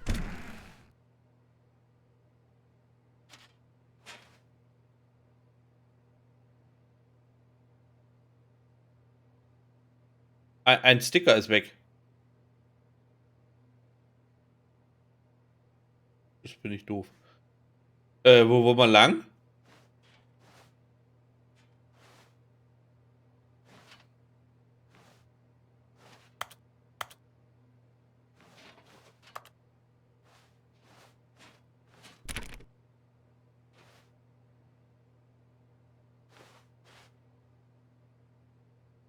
Wo wollen wir lang?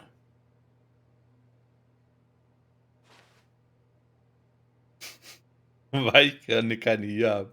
Wo wollen wir lang? Also. No. You were supposed to go through the door on the right, leading back to the phone.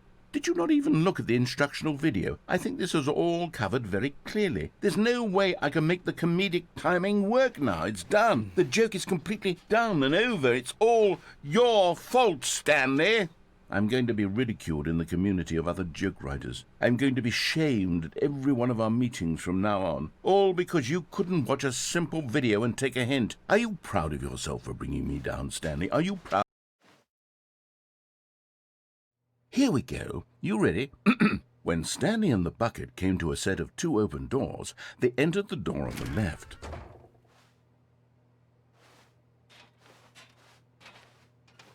No. You were supposed to go through the door on the right, leading back. Here we go. You ready? When Stanley and the bucket came to a set of 2 open doors, they entered the door on the left. Okay.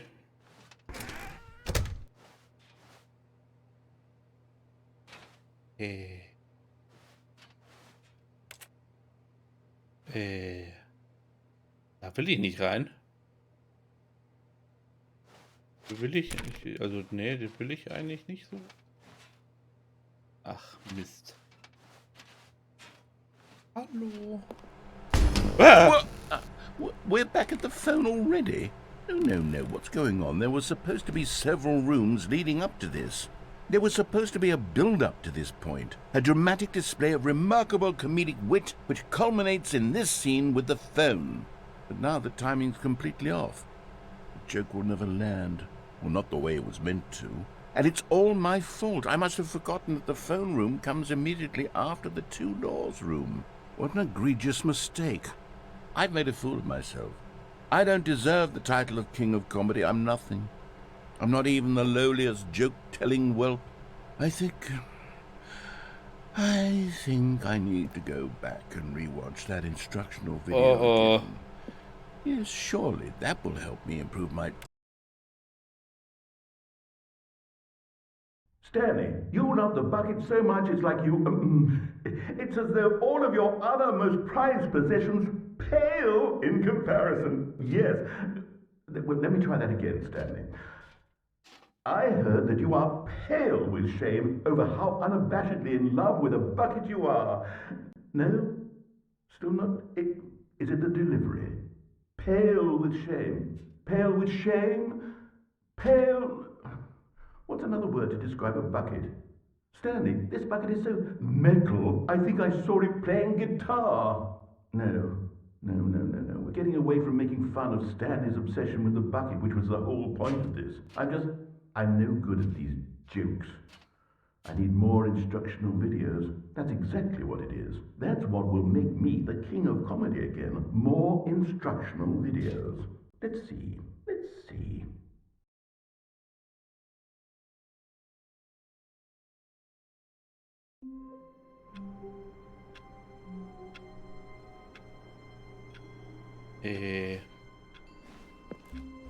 All of his co-workers were gone. What could it mean? Stanley decided to go to the meeting room. Perhaps he had simply missed a memo. Aufkleber. The good old bucket. Just Stanley and the bucket. Off on another thrilling adventure together. Ja. Stanley clutched the bucket tightly to his chest and entered the door on his left. Nein. Trink erstmal einen Schluck.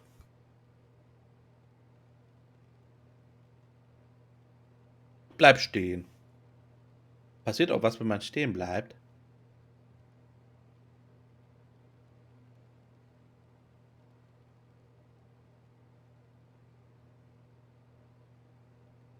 Ich gehe nirgendwo hin. Also, ja.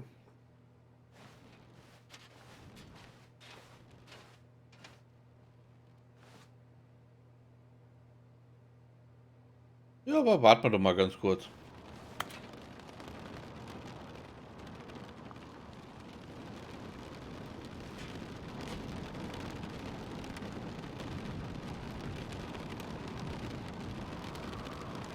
Regen?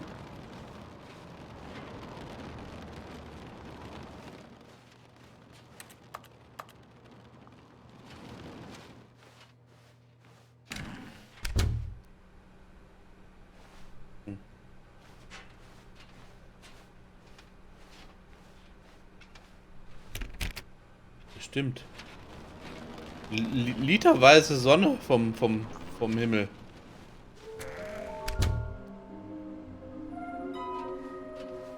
Somewhere both red and blue. Da bin ich mal gespannt. Das ist aber hier rot, blau. Und dann ist da irgend so ein anderes Dingsbumsi. Heißt das ohne Bucket? Ist das ohne Bucket? Heißt das vielleicht?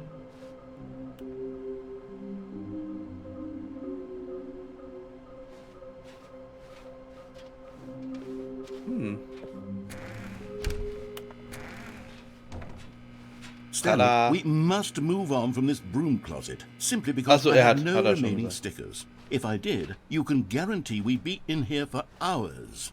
But alas, no sticker. Coming to a staircase, Stanley and the bucket walked upstairs to the boss's office. Wir gehen runter.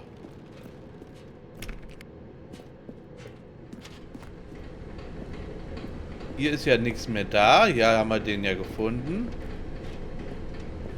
But Stanley just couldn't do it. He considered the possibility of facing his boss, admitting he had left his post during work hours. He might be fired for that. And in such a competitive economy, why had he taken that risk? All because he believed everyone had vanished? His boss would think he was crazy.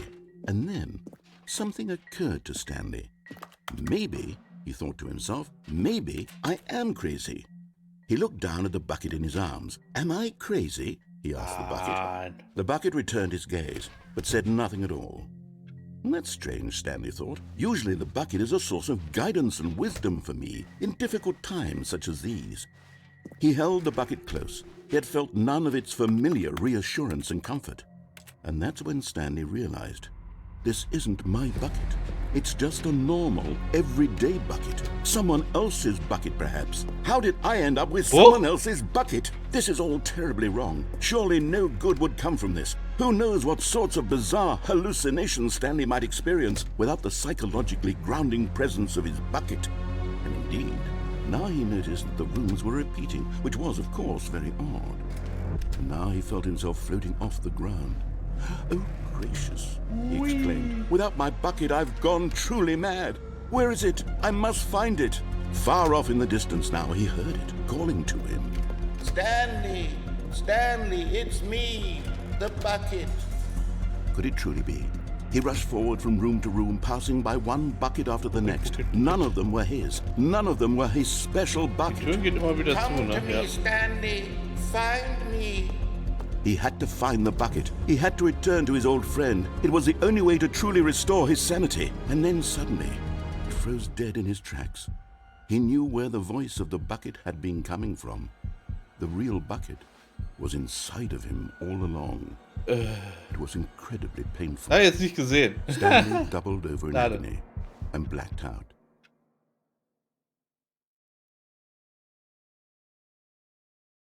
This is the story of a woman named Mariella. Mariella woke up on a day like Ich dachte, any da other. passiert jetzt noch She was rose, anderes. got dressed, Schade. picked up her bucket of comfort and security, and walked to her place of work. But on this particular day, her walk was interrupted by the body of a man who had stumbled through town, talking and screaming to himself, and then collapsed dead on the sidewalk. Wir gucken gleich Right nochmal. away, she knew what the problem was. This man had no bucket. Ich kann's auch nicht Of course überspringen, he'd Entschuldigung. gone mad, ranting and raving about a narrator describing all of his actions and how everything is predetermined and free will is an illusion and it's all just a video game. It could all have been prevented if only he'd taken his bucket with him. Perhaps he didn't even realize he'd forgotten his bucket at home in the first place. How cruel the world can be, Mariella thought, and she hugged her own bucket even tighter. But of course, she had no time for this. There were a myriad of confusing problems she would soon have to confront at work, for which her bucket would provide absolute guidance and total clarity on everything. Heck yes, she thought to herself, my life kicks ass. And she backflipped all the way to work. Bling.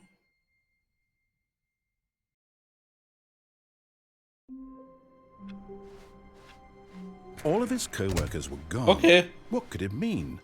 Stanley decided to go to the meeting room. Perhaps he had simply missed a memo. Bucket. Where are we going today? The bucket asked. Stanley just smiled. Ah. Anywhere they went together would be perfectly fine with him. Stanley clutched the bucket tightly to his chest and entered the door on his left.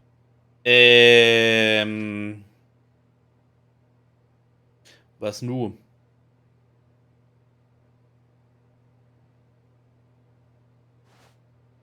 Was nu?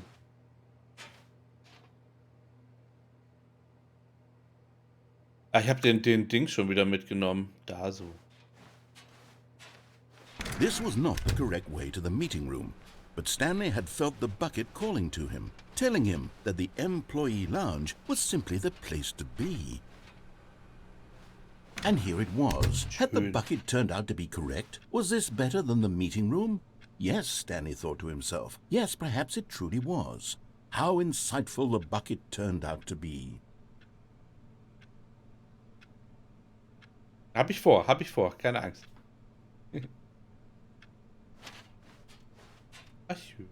Truly, being here with the bucket was a grand adventure.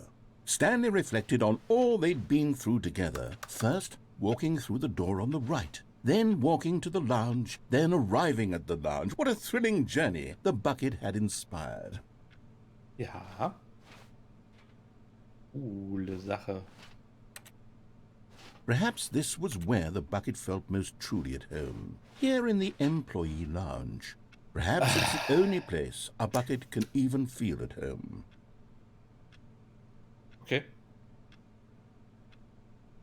Schön gemütlich hier. Das ist schön blau. Stanley decided to just give the bucket absolutely as much time as it needed to be in the lounge. Clearly, the bucket and the employee lounge shared a special connection.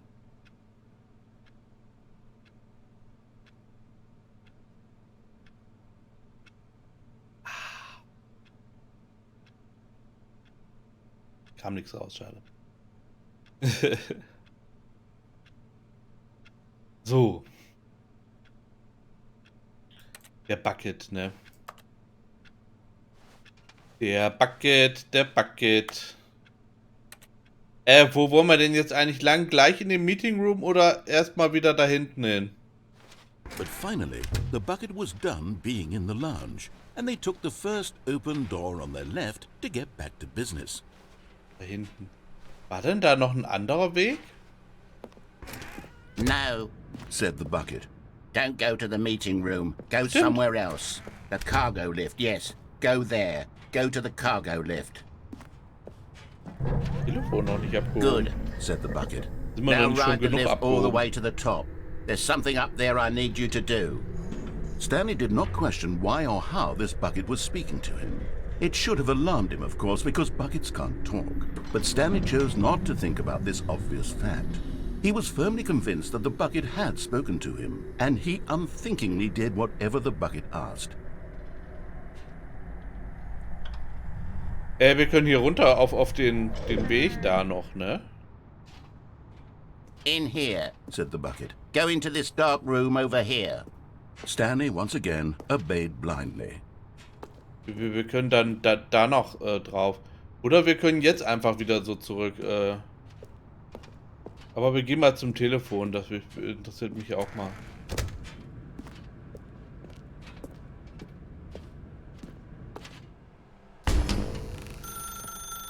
Now pick up the phone. Said the bucket. Pick up the phone and it will take us back home, where we can go about life together.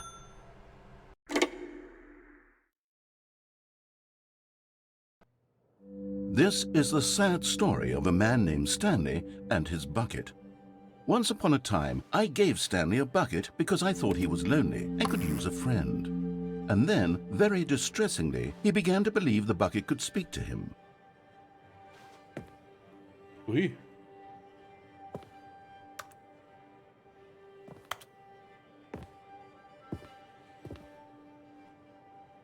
Schön.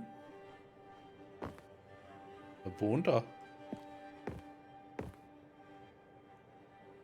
Auch nicht schlecht. Ja. Und...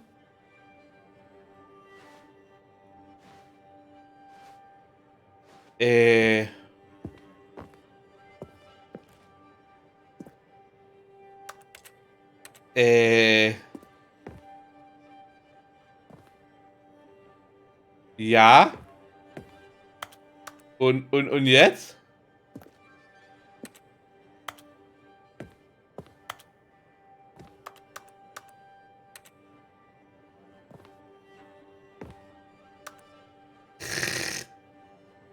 Ähm.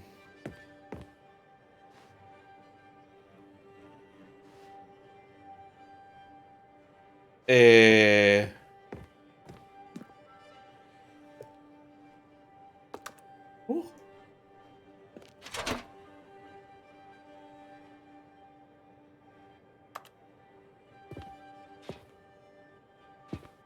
Okay. Oop. The Stanley Parable Reassurance Bucket was merely meant to provide the comforting glow of companionship. It doesn't literally talk and give you orders. Whatever Stanley is hearing the bucket say to him is just in his head.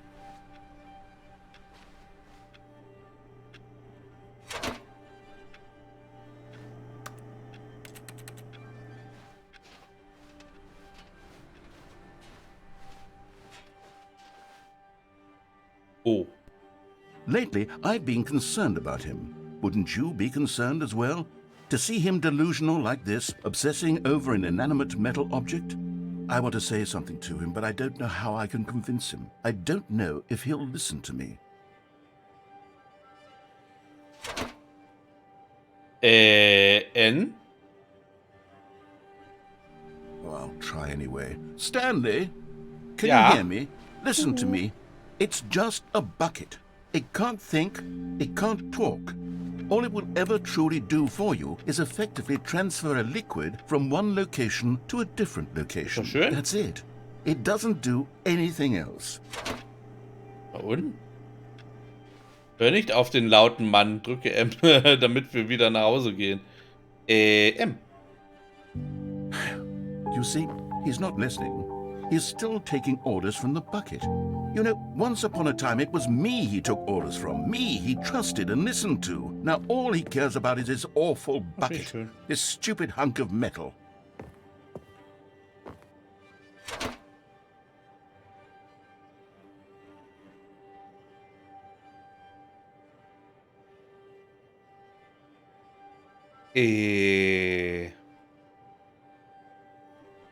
Okay. It's sad, but I suppose he doesn't need me anymore. From now on, he's just going to cling to this bucket, this cold, empty bucket, this sort of shiny bucket. Well, I'll give it this. The bucket does have a nice shine to it. Jetzt mich für real, oder? Stanley, drücke einfach wieder nach Hause zu gehen. N. Yes, I suppose on closer inspection that it doesn't quite look like your average hardware store bucket. It's just a little more, what am I trying to say? Sturdier, more capable of transporting liquid. Like it would be better at moving an amount of water from one room to another. Hoch? Der Sprecher ist auch vom Eimer überzeugt. Ich merke schon.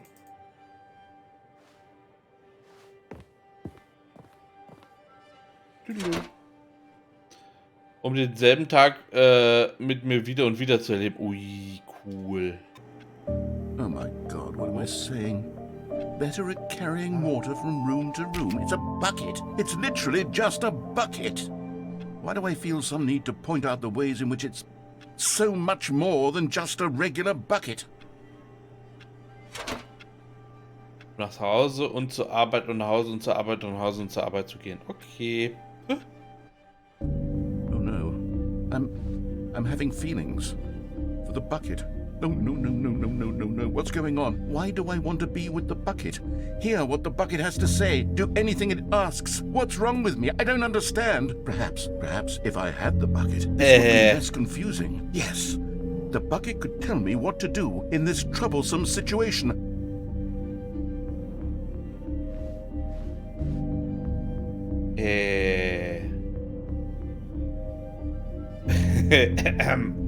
Oh. Ja, gut. Liebe mich. Stanley, give me the bucket. Nein. Give me the bucket, Meiner. Stanley. I need it. Give it to me now. Give it or I'll...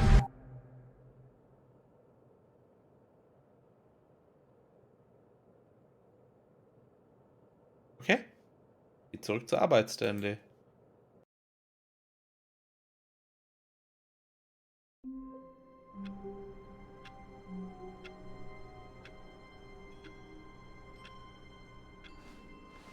A soft wind blew outside and perhaps rain started, and if it did, it stopped shortly after.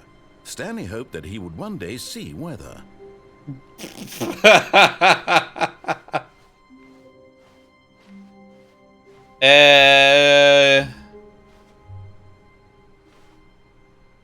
Gehen wir einmal ohne den Bucket da lang? Oder wollen wir noch mal eine Runde mit dem Bucket drehen? Ohne.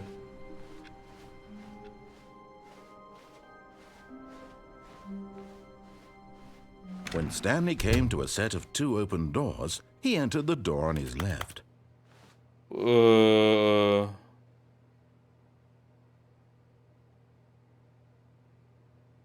Okay. Da lang, ne? Telefon war okay. This was not the correct way to the meeting room, and Stanley knew it perfectly well.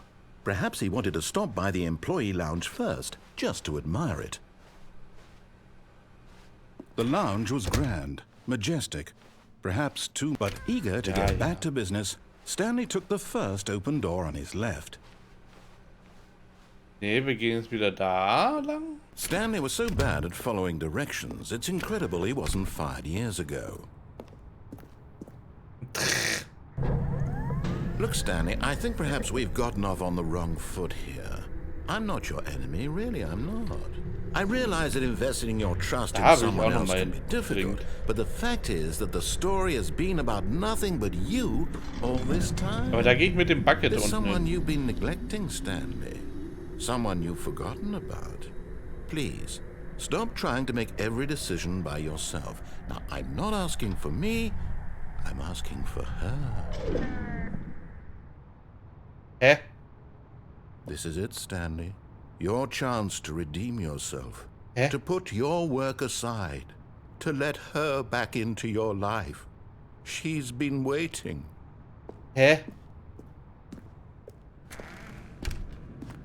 Wer denn?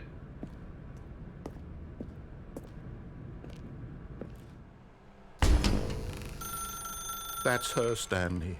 You need to be the one to do this. To reach out to her. If you can truly place your faith in another, then pick up the phone.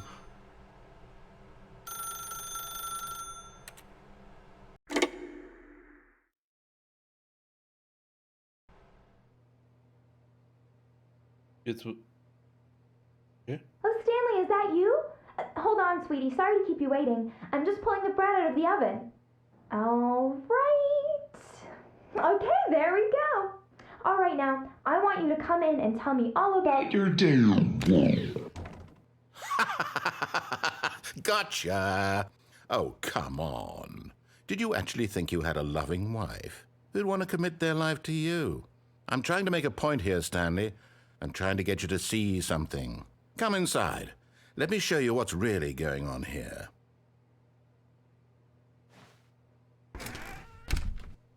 This is a very sad story about the death of a man named Stanley. Was?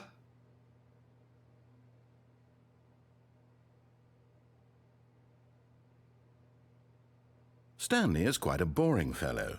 He has a job that demands nothing of him, and every button that he pushes is a reminder of the inconsequential nature of his existence. Look at him there, pushing buttons, doing exactly what he's told to do. Now he's pushing a button. Now he's eating lunch. Now he's going home. Now he's coming back to work. One might even feel sorry for him, except that he's chosen this life. Nein.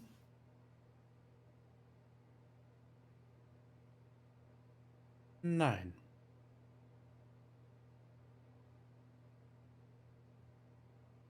Nein.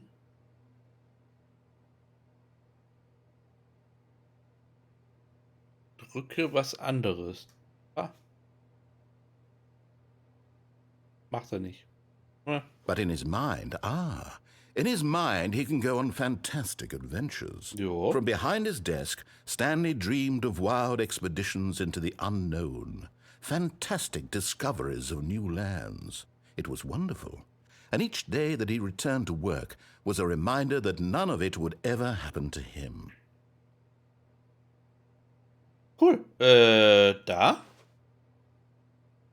And so he began to fantasize about his own job. First, he imagined that one day while at work, he stepped up from his desk to realize that all of his co-workers, his boss, everyone in the building had suddenly vanished off the face of the earth. The thought excited him terribly.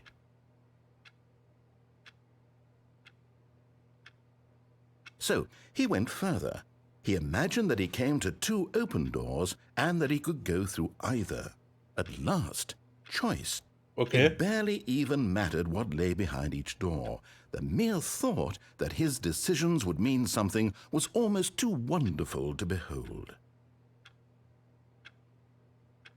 Oh, lecker. As he wandered through this fantasy world, he began to fill it with many possible paths and destinations. Down one path lay an enormous round room with monitors and mind controls. And down another was a yellow line that weaved in many directions. And down another was a game with a baby. And he called it the Stanley Parable. Okay. It was such a wonderful fantasy, and so in his head he relived it again, and then again, and again, over and over, wishing beyond hope that it would never end, that he might always feel this free. Surely there's an answer down some new path, mustn't there be? Perhaps if he played just one more time.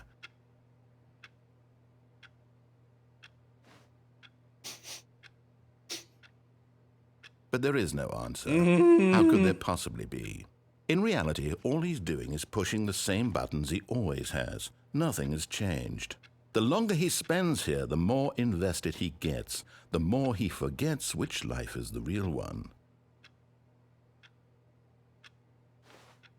Okay.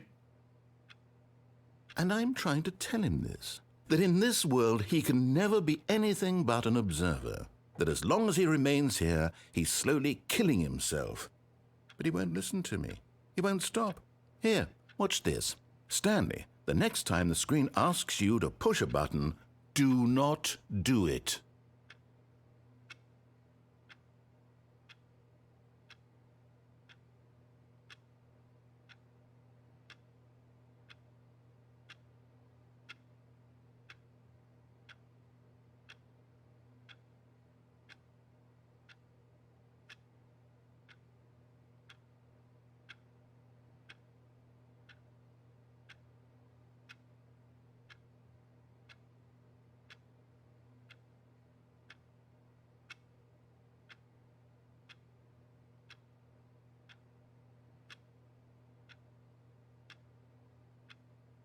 Und sonst so? Bei euch? Oh Gott, oh Gott. Ja, ich gehe mal davon aus, dass es hier drauf ausgelegt, dass ich hier, ne? Ja, ich spiele ein Spiel, was mich sehr permanent veräppelt. Bäh. You see? Can he just not hear me? How can I tell him in a way that he'll understand that every second he remains here, he's electing to kill himself? How can I get him to see what I see? How can I make him look at himself?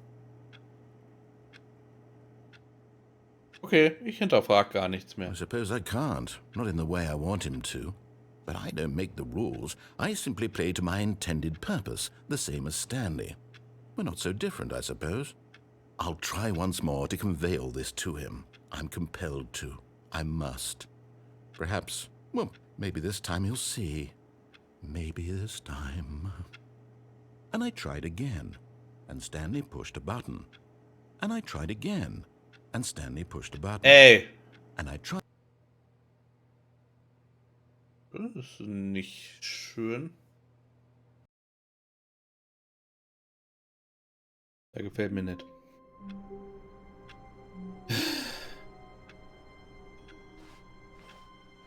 Already this was uncomfortable, and Stanley decided that as soon as he found a new space he felt safe in, that he would never leave it again in his life. Ja. Bleib auch zu Hause. Was nu? Ich hab immer das Gefühl, Ach, wir wollten da runterhüpfen mit dem Bucket. Wir wollten da A good bucket, a strong bucket, a humble bucket, a committed bucket, a bucket of culture and distinction. Okay. Stanley clutched the bucket tightly to his... This was not the correct way to the meeting room. Jetzt bin mal gespannt, Stanley was had da unten felt noch the passiert bucket mit dem calling to him, Bucket. telling him that the employee lounge was simply the place to Passiert be. mit der Linie And eigentlich here auch it was was. anderes? Had the bucket turned out to be correct? Was no, never mind. The bucket was wrong.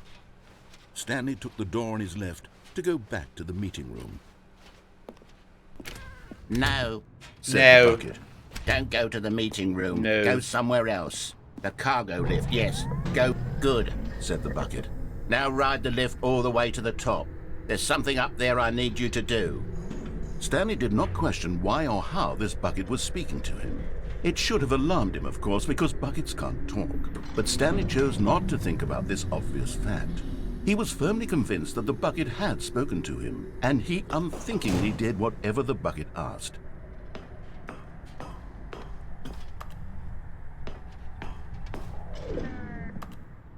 Okay. Das ist der erste Dings mit einer Karte. Ich kann mich auch nicht mehr erinnern, was hier war.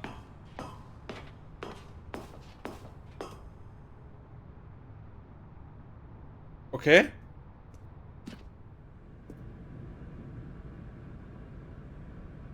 Ah.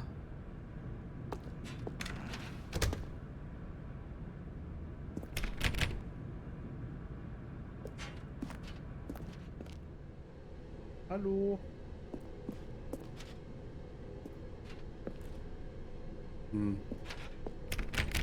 Wir sind jetzt hier, No, stop. Look there on the wall. You see, there's a sign right there. It says, no buckets past this point. Stanley, how could you think it was okay to bring the bucket here? Unless, what if the problem is that you actually don't know what is a bucket and what isn't a bucket? I suppose that would explain a lot about your behavior up to this point. Which, if that's true, well, my goodness, I think we have to do something about it. This misunderstanding could have dire consequences on the entire rest of the game if not addressed quickly and properly. So much of the impact of the story is dependent on your understanding of what is and isn't a bucket. Please, step in here for a moment.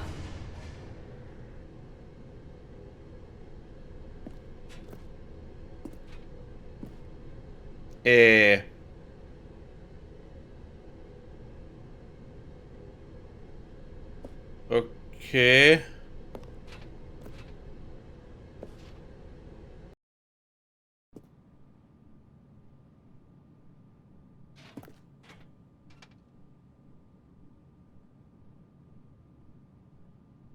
Alles klar. Now then, I'm going to run you through some test scenarios and you'll tell me whether or not the thing I'm showing you is a bucket. Simple enough, right? This should tell us everything we'll ever need to know about what is or is not a bucket. Okay, let's begin. Item 1. Is this a bucket?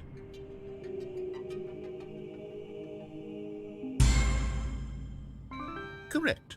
It is a hologram of a bucket, not an actual bucket.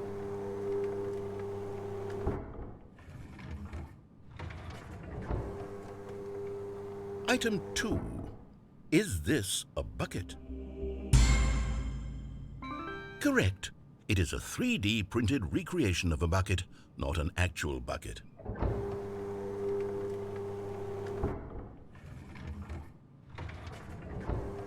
Okay. Item 3.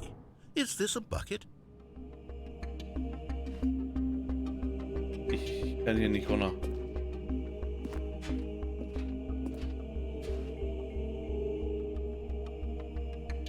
Bin mir unsicher. Bei den ersten beiden war es ja offensichtlich, aber bei dem?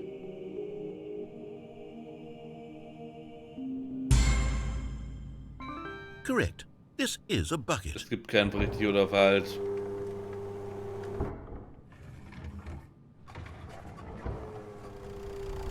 Item 4. Is this a bucket? What? Are you hallucinating? This is a tractor. It's an enormous machine that tills the earth. I thought this was a gimmick. How on earth did you manage to screw it up? Absolutely incredible. Let's just move on to the next one. Tschüss.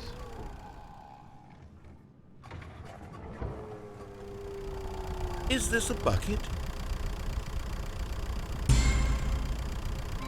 Correct. Hä? This is a bucket.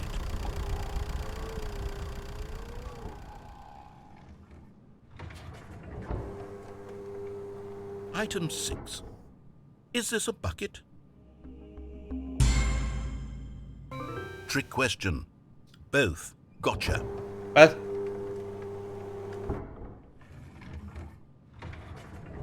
Item... Wait, hold on. I can't find the next one. Let me see. It should be around here somewhere.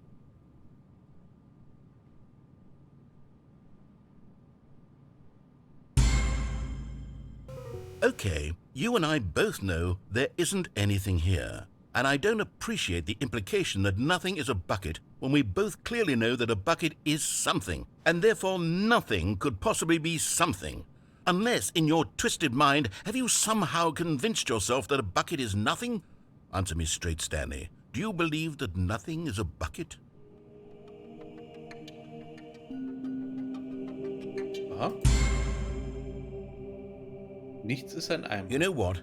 I'm too confused to even sort it out. I've lost all sense of perspective. What is a bucket? What isn't a bucket? Mere moments ago I could answer these questions with confidence, and yet now I'm somewhat adrift. Do any of us know what a bucket is? Am I a bucket? Stanley, I can't keep doing this. I'm losing myself, and myself was all I ever had to begin with. I'm afraid the bucket is threatening to tear our relationship apart. I can't have that. I'm sorry. But I'm going to erase all buckets from the game entirely. Was? Okay, here we go. Was?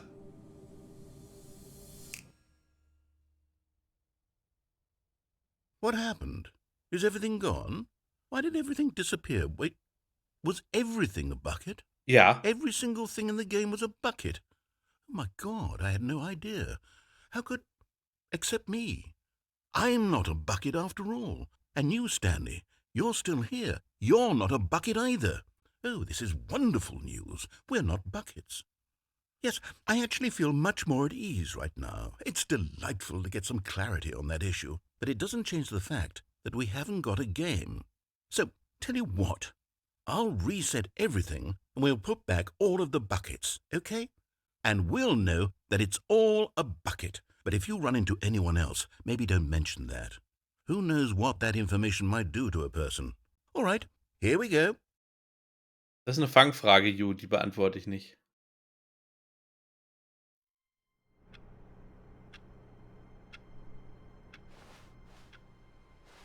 All of his co-workers were gone. What could it mean? Stanley decided to go to the meeting room. Perhaps he had simply missed a memo. Ja, ein bisschen, ja, ein bisschen. Wo, was, wie? Nochmal runter ohne Eimer? Was wollen wir machen?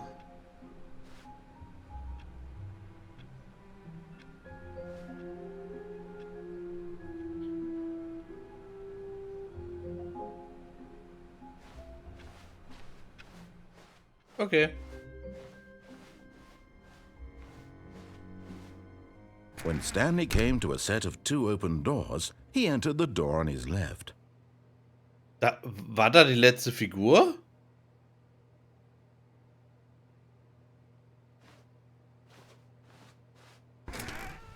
Ach so, da, man muss ja irgendwo.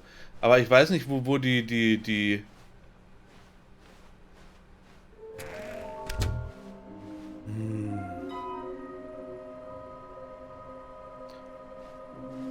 Pass mal auf, vielleicht gibt's den Raum gar nicht. Aber ich bin mir da unsicher. Wo ist ein rot-blauer Raum, wo ich eine Wahl habe zwischen Rot und Blau?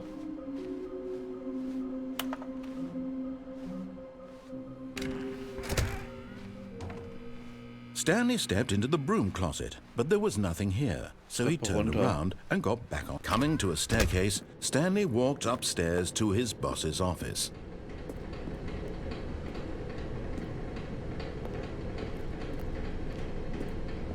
But Stanley just couldn't do it. He considered the possibility of facing his boss. Admitting he had left his post during work hours, he might be fired for that.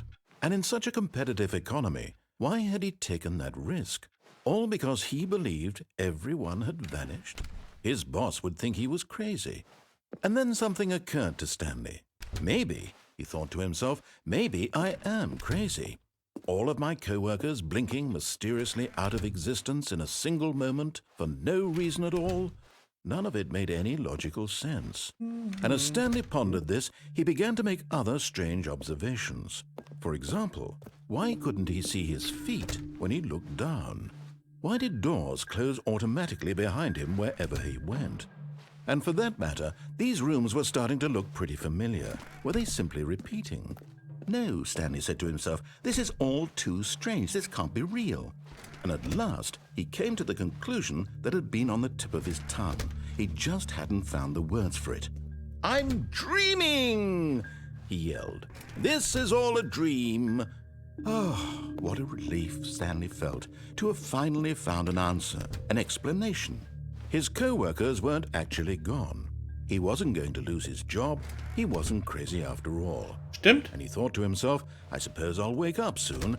I'll have to go back to my boring real-life job pushing buttons. I may as well enjoy this while I'm still lucid. So, he imagined himself flying and began to gently float above the ground.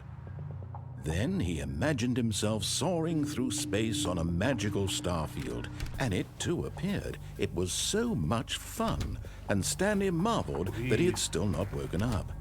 How was he remaining so lucid? And then perhaps the strangest question of them all entered Stanley's head. One he was amazed he hadn't asked himself sooner. Why is there a voice in my head dictating everything that I'm doing and thinking? Now the voice was describing itself being considered by Stanley, who found it particularly strange. I'm dreaming about a voice describing me, thinking about how it's describing my thoughts, he thought. And while he thought it all very odd and wondered if this voice spoke to all people in their dreams, the truth was that, of course, this was not a dream. How could it be? Was Stanley simply deceiving himself, believing that if he's asleep, he doesn't have to take responsibility for himself? Stanley is as awake right now as he's ever been in his life. Now, hearing the voice speak these words was quite a shock to Stanley. After all, he knew for certain, beyond a doubt, that this was in fact a dream. Did the voice not see him float and make the magical stars just a moment ago? How else would the voice explain all that? This voice was a part of himself too. Surely, if he could just... He would prove it. He would prove that he was in control, that this was a dream. So he closed his eyes gently, and he invited himself to wake up.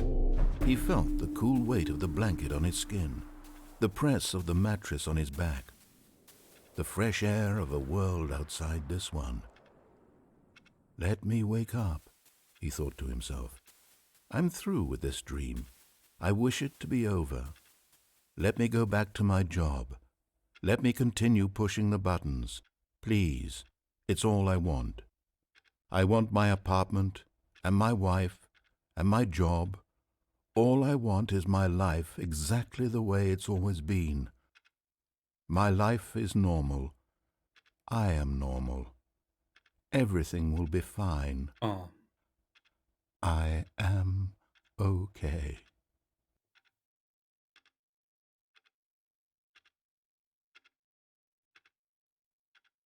Vielleicht nicht. Stanley began screaming. Please, someone, wake me up. My name is Stanley.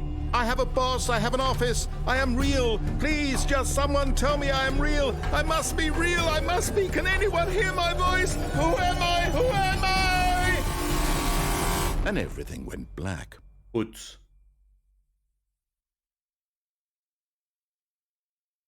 This is the story of a woman named Mariella. Schon wieder? Mariella woke up on a day like any other. She arose, got dressed, gathered her belongings, and walked to her place of work. Da war aber anders. But on this particular day, her walk was interrupted by the body of a man who had stumbled through town talking and screaming to himself, and then collapsed dead on the sidewalk. And although she would soon turn to go call for an ambulance, for just a few brief moments, she considered the strange man. He was obviously crazy. This much she knew. Everyone knows what crazy people look like. And in that moment, she thought to herself how lucky she was to be normal. I am sane. I am in control of my mind. I know what is real and what isn't. It was comforting to think this, and in a certain way, seeing this man made her feel better. But then she remembered the meeting she had scheduled for that day. The very important people whose impressions of her would affect her career, and by extension, the rest of her life. She had no time for this, so it was only a moment that she stood there, staring down at the body. And then she turned and ran. Unhöflich.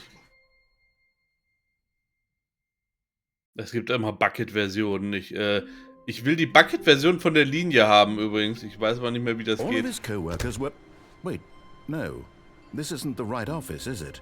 Is this Stanley's office? Ja. Wir gehen mal da, wir springen mal da runter. Wir springen mal da runter ohne Bucket. When Stanley came to a set of 2 open doors, this was not the correct way to the meeting room, and Stanley knew it perfectly well. Wo du das gerade Perhaps gesagt he hast, wanted to wir stop dürfen by da the nicht mit employee dem Eimer lounge durch. first, just to admire it. It was okay. But eager to get back to business, Stanley took the first open door on his left. So, da bin ich mal gespannt. Und ob Stanley dann was so wirklich bad nichts... at following directions, it's incredible he wasn't fired years ago. Ob dann wirklich... Stanley, I think perhaps we've gotten off on the wrong foot here. I'm not Yeah. your enemy, really, I'm not. I realize that investing your trust in someone else can be difficult, but the fact is that the story has been about nothing but you all this time. Nothing but There's you. someone you've Das been kenne neglecting, ich. Stanley. Someone you've forgotten about. What? Really? I was in the middle of something. Do you have zero consideration for others? Are you that convinced that I want something bad to happen to you? Why, I don't know how to convince you of this, but I really do want to help you, to show you something beautiful. Look, let me prove it.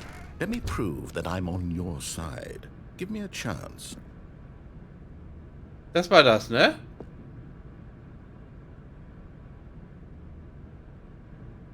Das war das, wo ich letztes Mal nicht mit dem Bucket rein durfte.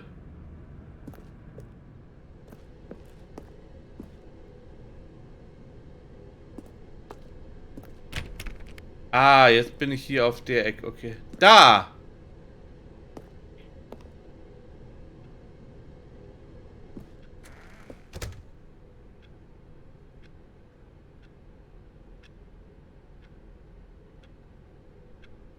Okay.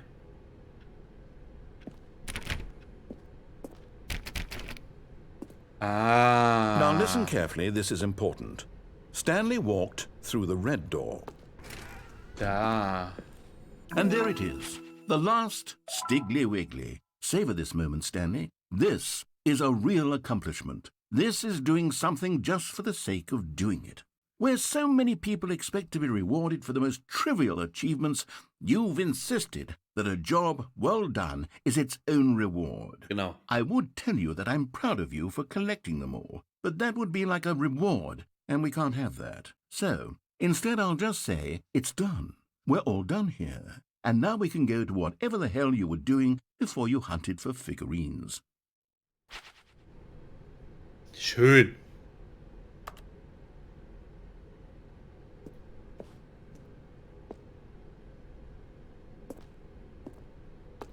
Schön. Er hat rot gesagt, ne? Wir gehen erstmal rot durch, oder? Wir gehen erstmal bei rot. Ich weiß, bei rot soll man nicht gehen, aber... Oh, thank God you are willing to listen to me. Do you see that I really have wanted you to be happy all this time? The problem is all these choices. The two of us always trying to get somewhere that isn't here. Running and running and running, just the way you're doing right now. Don't you see that it's killing us, Stanley? I wanted to stop. We would both be so much happier if we just stopped. And I think I have a solution. Ja. Here, let me show you.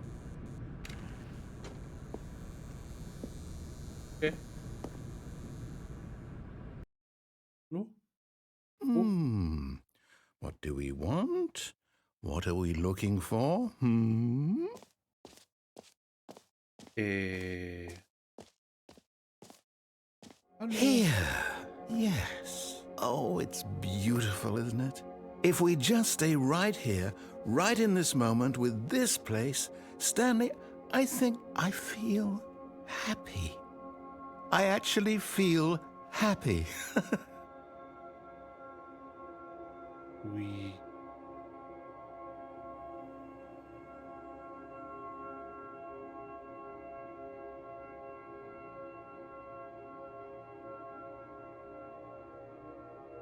Oh.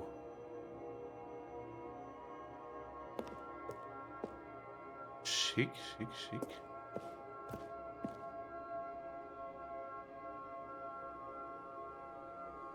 Schick, schick. Passiert da was?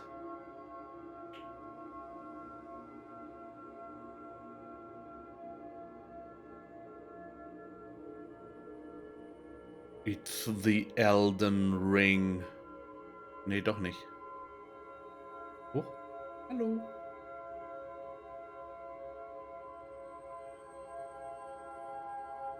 Wer ist grün? Na, Jungs.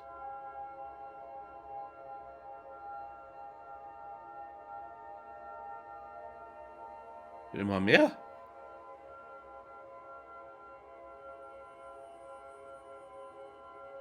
An den, falls es den Raum schon gab, ich erinnere mich nicht dran.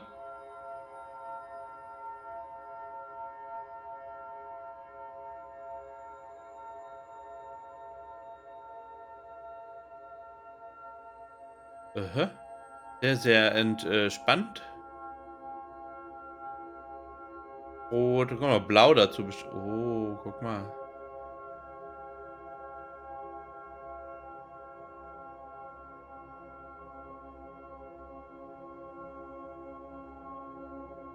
Wie.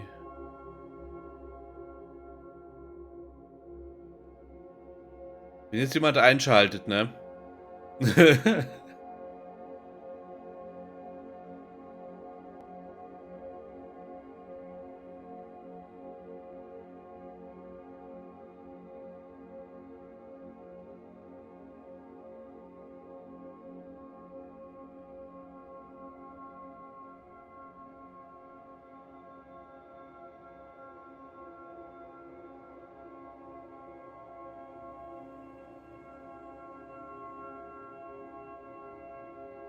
Ich kann mich nicht mehr dran erinnern. Dann ist es echt schon lange her oder ich habe es nicht so gespielt. Oh, die Grünen sind auch weg. Die Roten kommen immer nach. Wird immer heller da oben.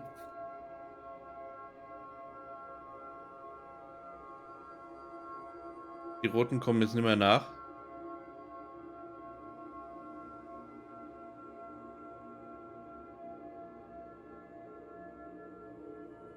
Hauptsache, wir haben alle Figürchen gefunden. Vielleicht passiert jetzt noch irgendwas in dem Raum. Vielleicht verändert der sich jetzt nochmal. Der Figurensucherraum.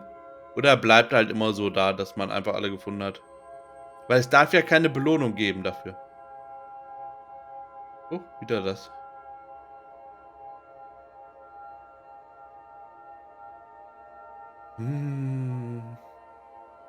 Weg ist es. Immer wieder bei dem... Den hier. Schön.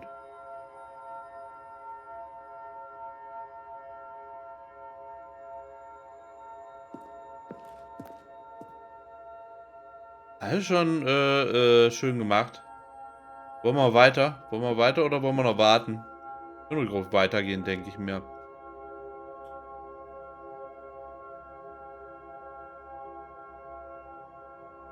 Aber wenn es sehr entspannende Musik ist, aber gehen wir ruhig weiter. No, wait. Where are you going?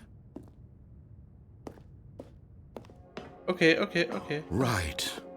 Where were we?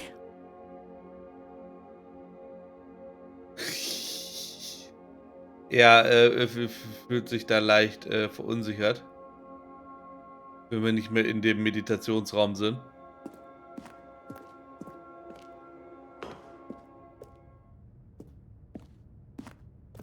Da, da, da, da, da, da. Oh no. Stay away from those stairs. If you hurt yourself, if you die, the game will reset. We'll lose all of this. Okay.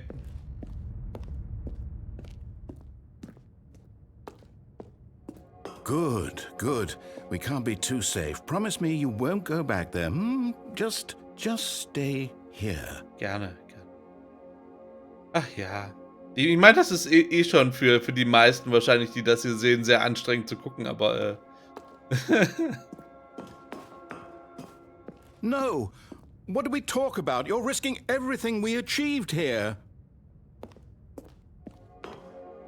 You are going to stay here, aren't you? ich kann nicht die ganze Zeit hier bleiben.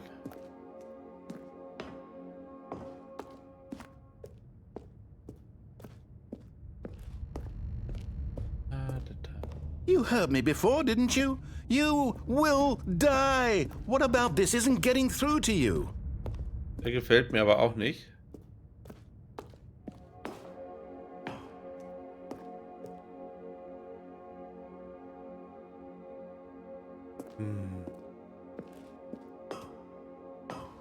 Philosophische Frage, ne? Quasi auf Ewigkeiten hier im Paradies bleiben, aber hier passiert nichts? Oder was spannende Sachen erleben und sterben? Schwierig.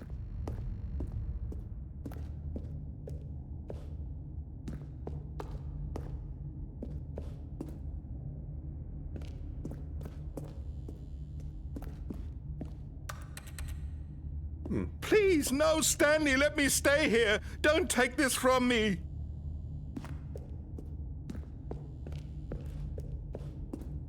Ich will mal gucken, was er sagt. Ich bin mal gespannt.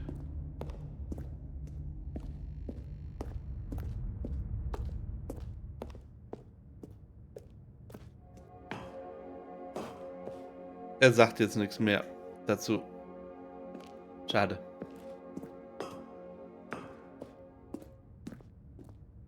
Tra-la-ba-da, ba-da-ba-da-ba-da-da, ja-la-ba-da, ba-da-ba-da-ba-da-da, da-la-ba-da, ba-da-ba-da-ba-da-da, da-la-ba-da, ba-da-ba-da-ba-da-da. Please, Stanley, think about what you're doing.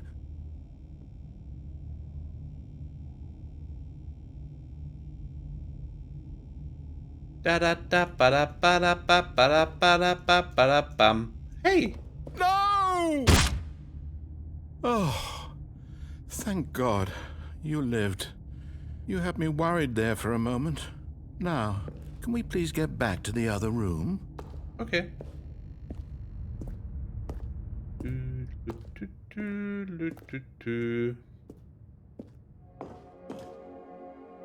There. See? This is what you want. This is where we can both be happy. We really can. If we stop moving, we just have to stop moving.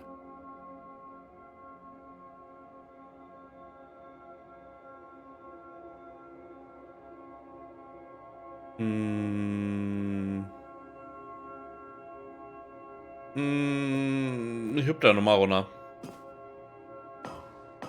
Wir hoppeln da. Stanley, go back. There's nothing good that can come from this. Er lässt mich nicht. Er lässt mich nicht. Er hat da arge Probleme damit, diesen Raum zu verlassen.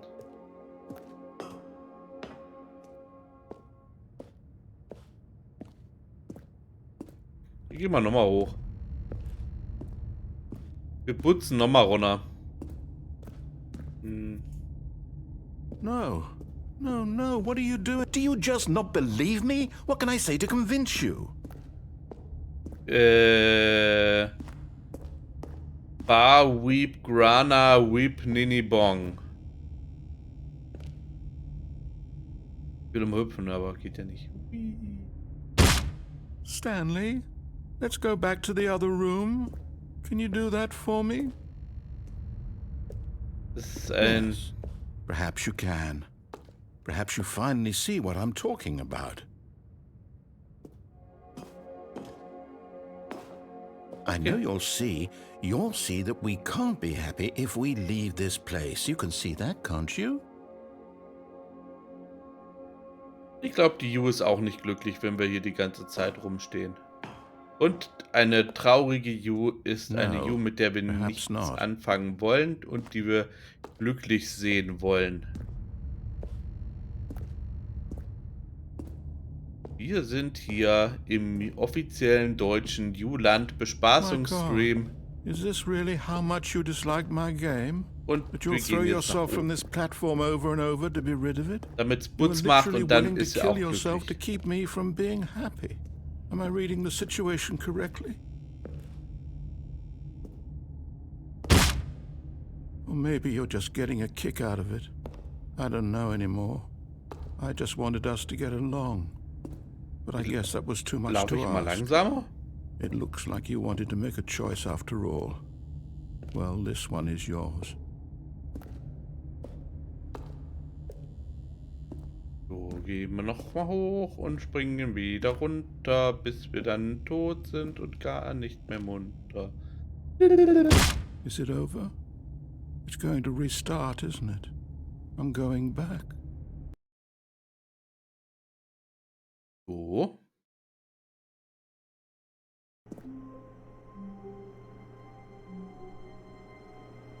Das Meeting ist verschwunden hier für den.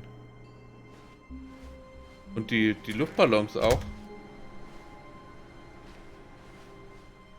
Stanley, I'm sorry, but I have to put a pause on things. It's those figurines. Those figglers. I haven't stopped thinking about them since you nabbed every last one. Wasn't it just the most intrinsically fulfilling moment of your entire life? Didn't it fill you to the brim with inner richness? Yes, I know we're supposed to be telling a story, but won't you please indulge me with one more trip back to the memory zone? I would love nothing more than to revisit the figurines. Just one more time. Okay.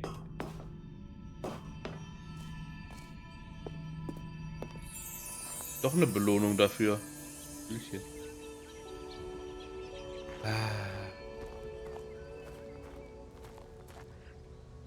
Now remembering when Stanley found the collectibles.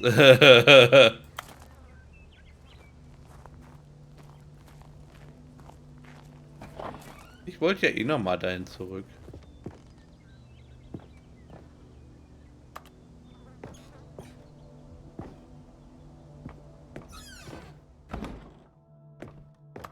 Zone, Sweet Zone.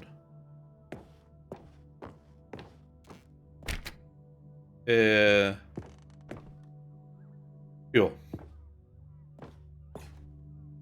Nicht mehr da. Runter.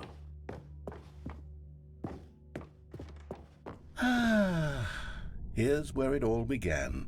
The first collectible. Back then, we had no idea of how many of them we'd find. Sure, Yeah. it said 6 right there on the screen, but how could we know for certain? We were so innocent. We'll never be like that again, Stanley.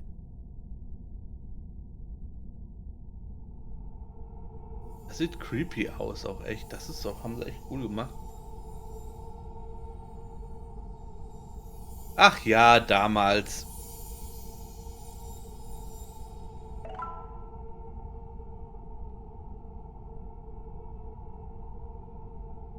Overachiever.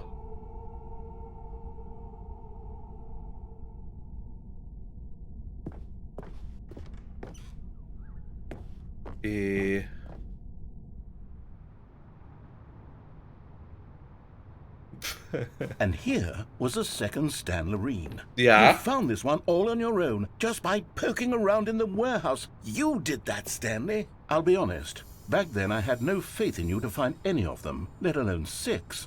But you continue to surprise me in all sorts of mundane, unremarkable ways.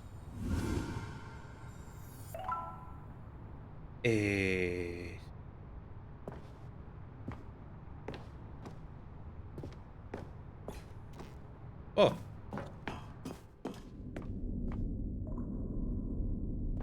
Okay, let's do a little quiz. Which of these rooms was the room you found your third mini Stan? Can you remember? Im Badezimmer.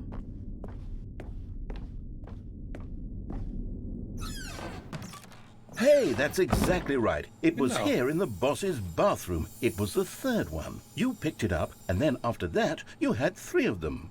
I'm glad these moments are so crystal clear in your memory, but I shouldn't be surprised. After all, science tells us that it's impossible to forget your third time doing anything. Okay. Naja, war ja gerade Let's eben. see, what came next?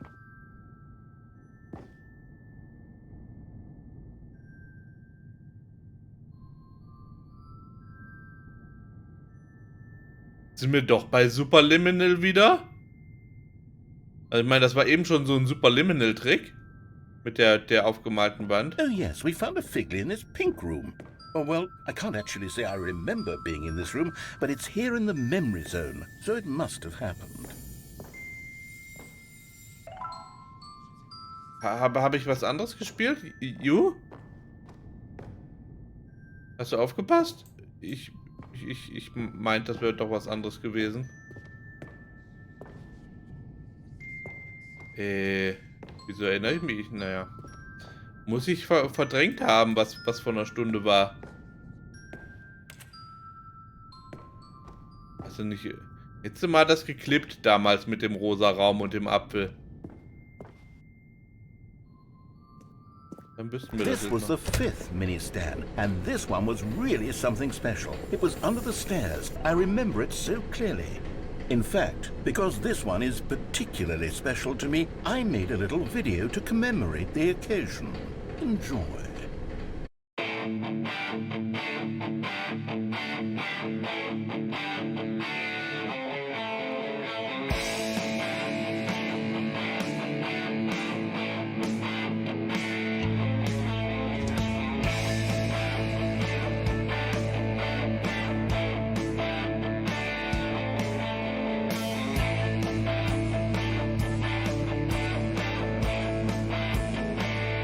YouTube 2001.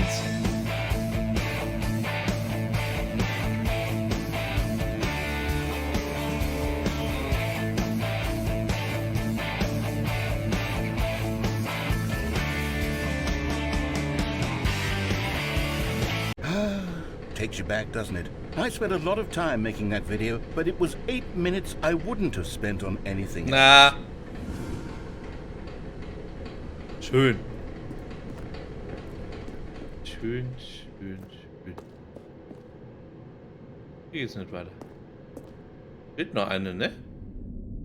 Der Bossraum. Im wahrsten Sinne des Wortes. Ach nee, da war ja auch noch. And then, Stanley, then we came to the last collectible, the final figurine, right here by the red and blue doors. This memory is the most distinct and clear in my mind, perhaps because it was the one that happened more recently than all the others. Ja. Who can truly say how the mind works? All I know is that this is the moment where you picked up a Figley and I thought to myself, yes, that's all of them. They're all collected. It was a moment unlike any other. Except for the other moments picking up figurines, which it was exactly like. Ja, ja. Egal, wo wir lang gehen.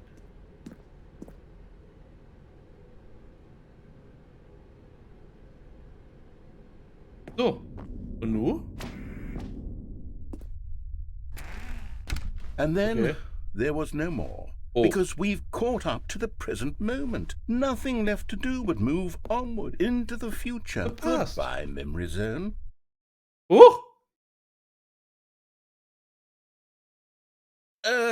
No, I'm not done. I'm not ready to move on. Stop the loading screen. Isn't there some way we can stay here, keep enjoying these figurines? Let's just go backwards. We'll do the memory zone again from the opposite direction. See how that feels.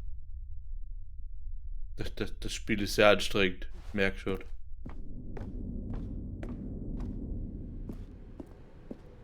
Okay, yes, the room with the red and blue doors. I remember this.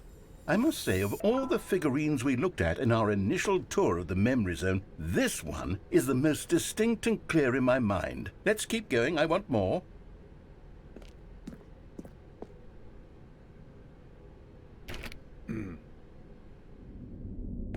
Pinkie Pie. Pinkie Pie. Nee, erstmal da And runter. here's where I made that video. Don't you remember the video we watched?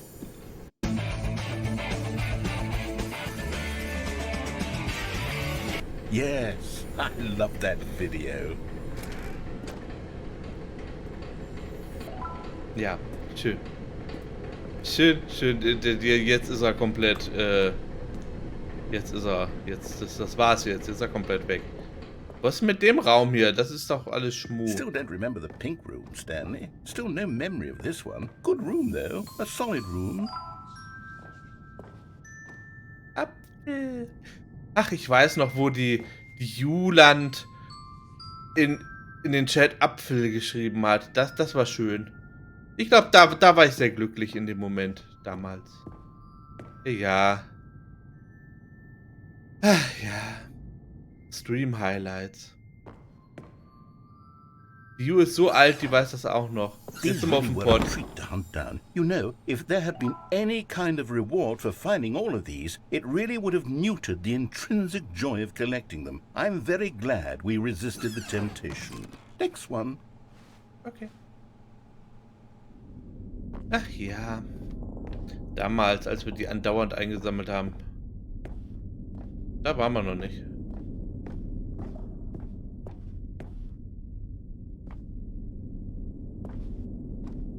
Hier kann ich nicht lang. Weil der Raum nicht existiert in der Erinnerung. Gut. Okay.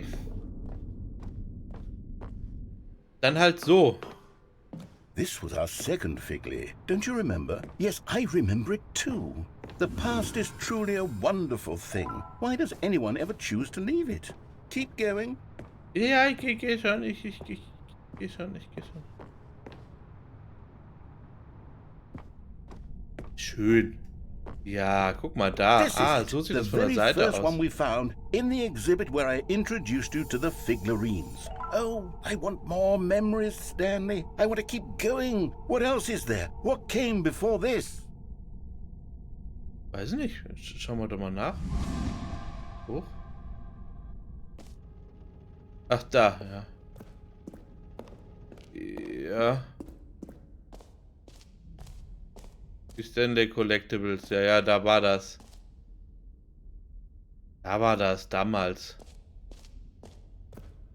Good old times. Look, it's the terrible new content that we were originally sold on. Ja. I remember hating it back then, but time does put a rosy filter on everything.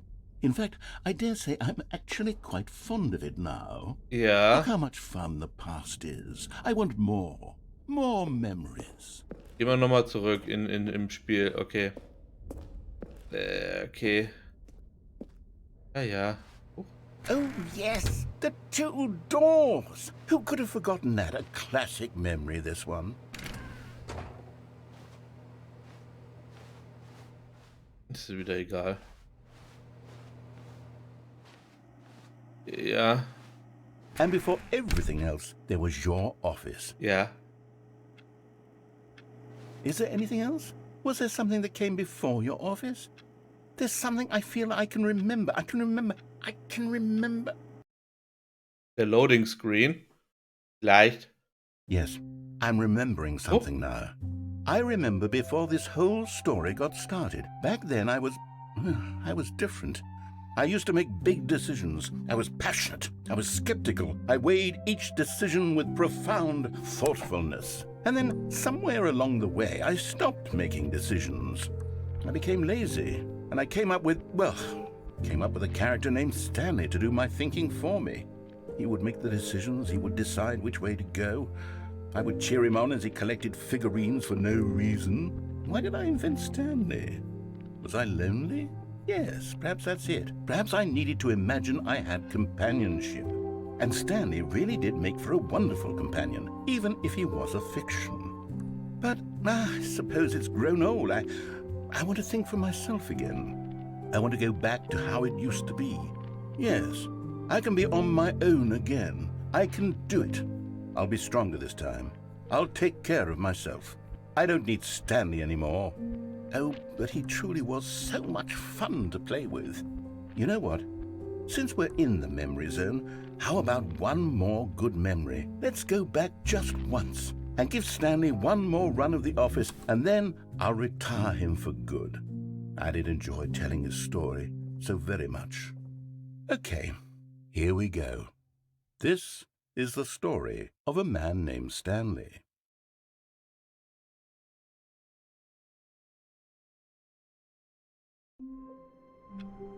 Einmal noch, okay. Ihr wollt aufhören, aber einmal können wir noch. All of his co-workers were gone. What could it mean? Stanley decided to go to the meeting room. Perhaps he had simply missed a memo.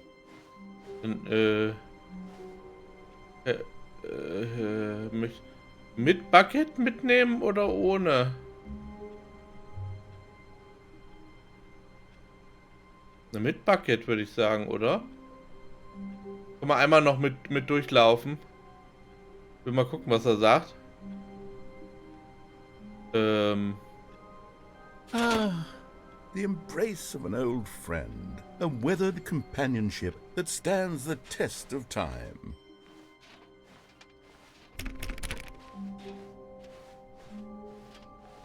Stanley clutched the bucket tightly to his chest and entered the door on his left. Ja, wir gehen mal was. Wir machen mal, was er sagt.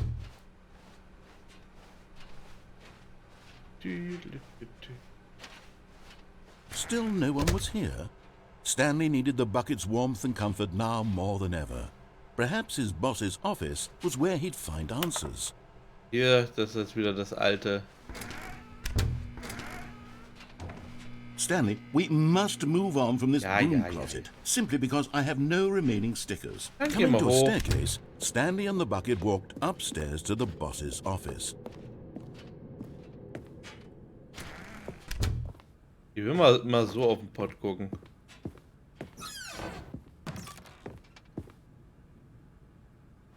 Passiert nichts mit dem Eimer und dem Pott.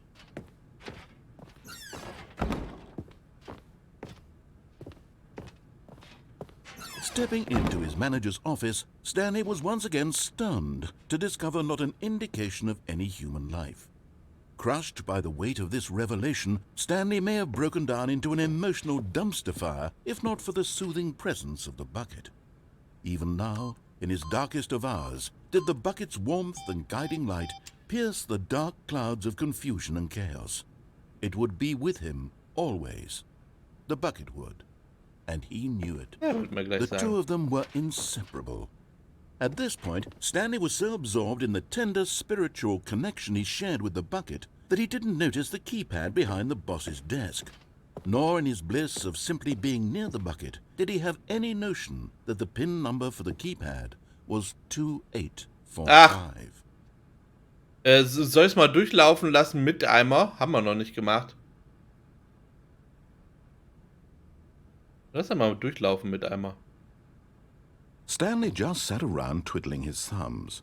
Trying to input anything on the device was useless, since he could never possibly know that the combination was 2845. Aber wir haben noch ein paar Sachen haben wir noch nicht gemacht, also vielleicht auch von der alten Parabel noch. 2845. Nein, ich bin lieber bei meinem Eimerchen, da fühle ich mich wohler. Da fühle ich mich wohler.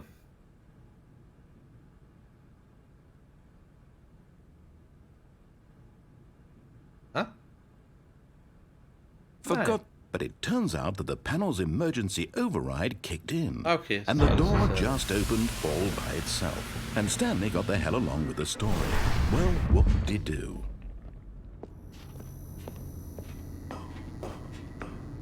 Ja, wir haben einiges noch nicht gemacht, das stimmt. Aber er möchte ja gern noch einmal durchspielen.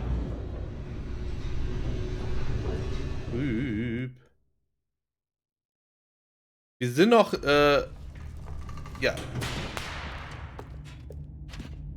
Wir sind noch nicht da. Stanley and the bucket walked straight ahead through the large door that read Mind Control Facility. Nö, wir gehen Escape. Wir gehen die Escape-Route. Wir gehen mal SKP. Ich laufe so viel, mir tun die Füße weh. Drum gehe ich heute zum SKP. Oder? Wollen wir SKP? Bist du auch ein SKP? Na? KP. SKP.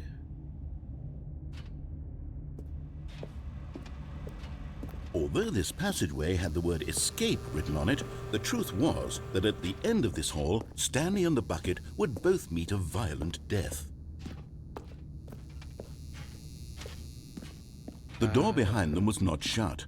Stanley and the bucket still had every opportunity to turn around and get back on track. At this point, Stanley and the bucket were knowingly walking forward into a very painful death for each of them.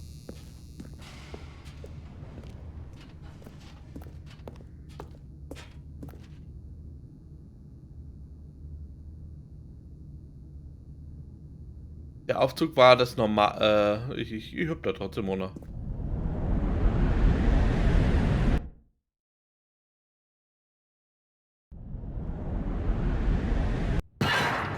Ups.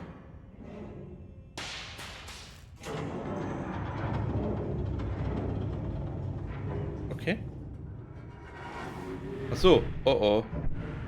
As the machine whirred into motion and Stanley and the bucket inched closer to their demise, Stanley reflected on how meaningless the bucket's warmth and comfort had turned out to be.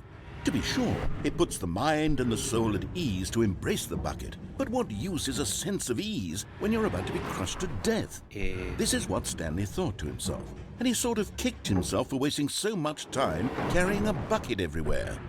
Farewell, Stanley. Tschüss. "Farewell, Stanley," cried the narrator, as Stanley and the bucket were led helplessly into the enormous metal jaws. In a single visceral instant, the bucket's life came to an end, as it was crushed violently to death.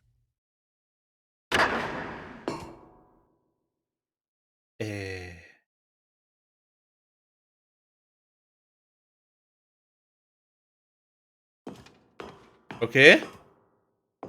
Ich bin verwirrt.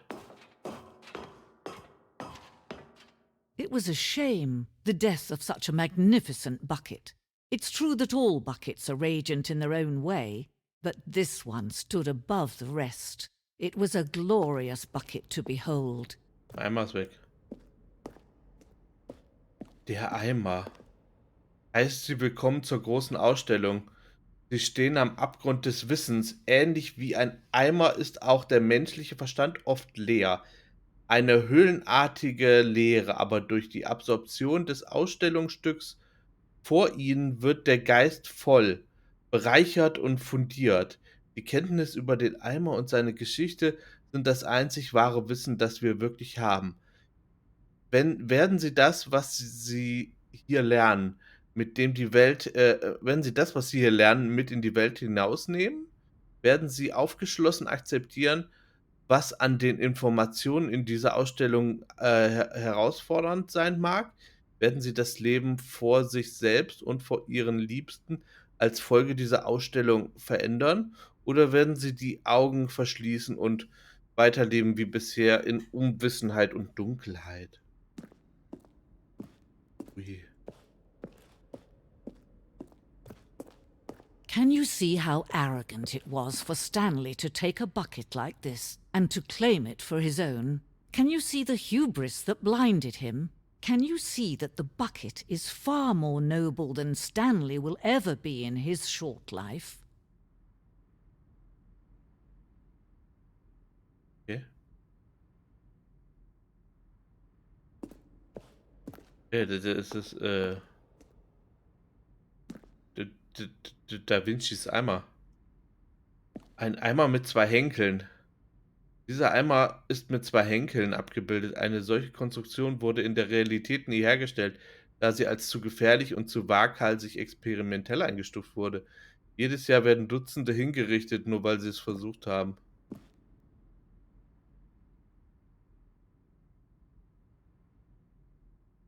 Okay. Okay.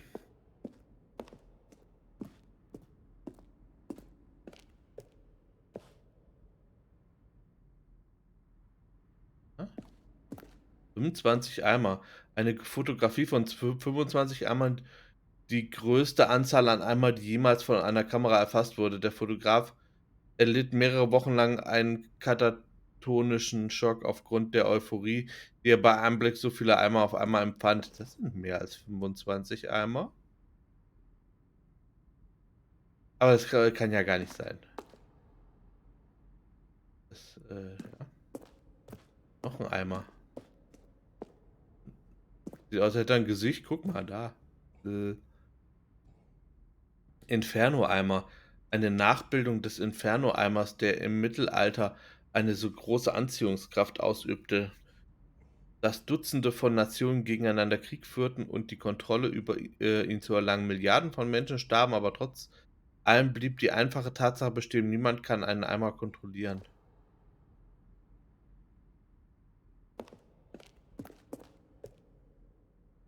Der Stresseimer, ohne Kommentar. Worrying, negative, ne, alles schlecht oben rein. Rest in, okay. Stress rein, Ruhe raus. Stress rein, Ruhe raus. Stress rein, Ruhe raus. Stress rein, Ruhe raus. Weiter. Grün.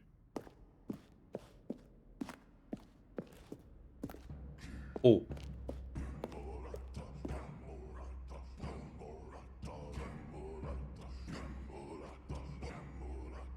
Ja, bestimmt.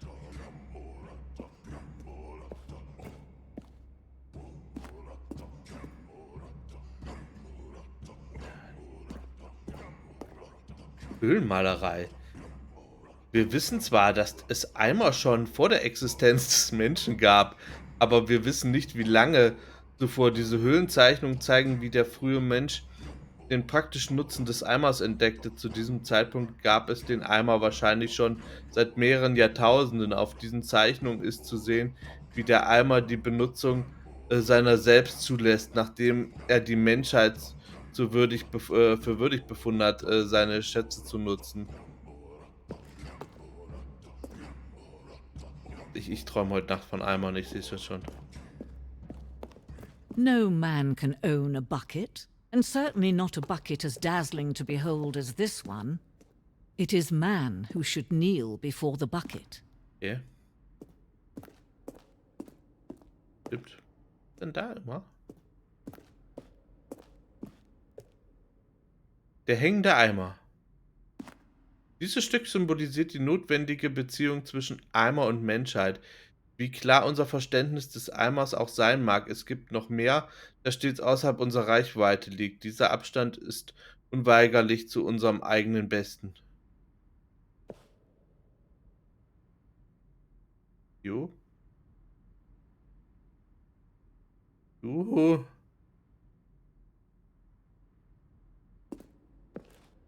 Geroniju.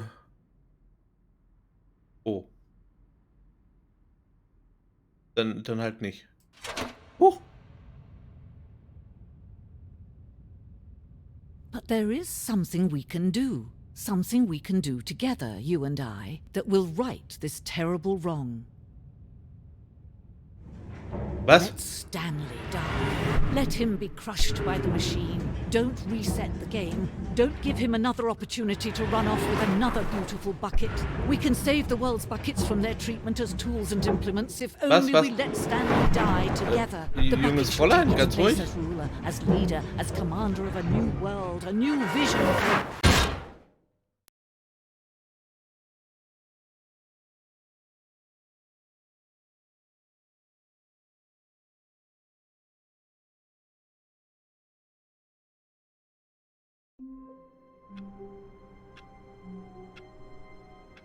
Lebe noch.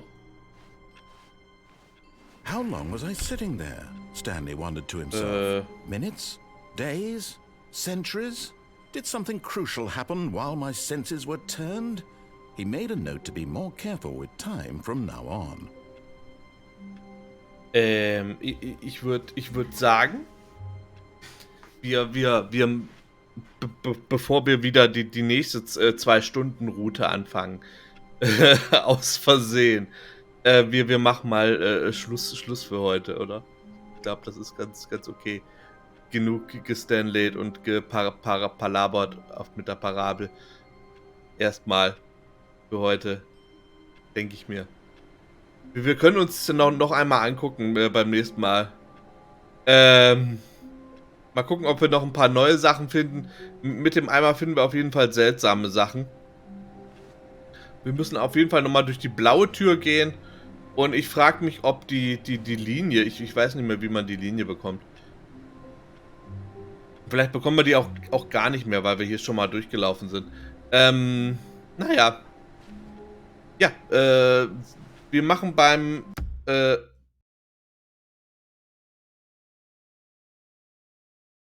Okay, die Fortsetzung ist jetzt pausiert. Alles klar.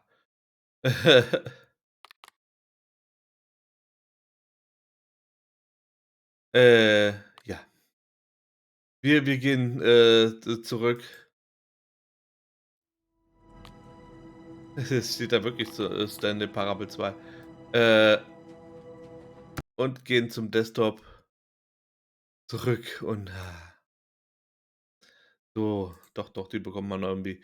Ja, äh, wir probieren es einfach mal aus. Wir schauen mal. Äh, ja, oh, 2 Stunden 20, 3 Stunden 20, schon gespielt. Das war lange. Das ist für Stanley Parable ist das lange. Ah, ja. Okay. Dann, würde ich sagen, ich ich und, äh ich und mein Eimer gehen jetzt mal schlafen und, wir sehen uns dann bald wieder. Galome bis dann, wenn ich euch wiedersehe. Der Eimer winkt auch schon. Guck mal hier, da, da.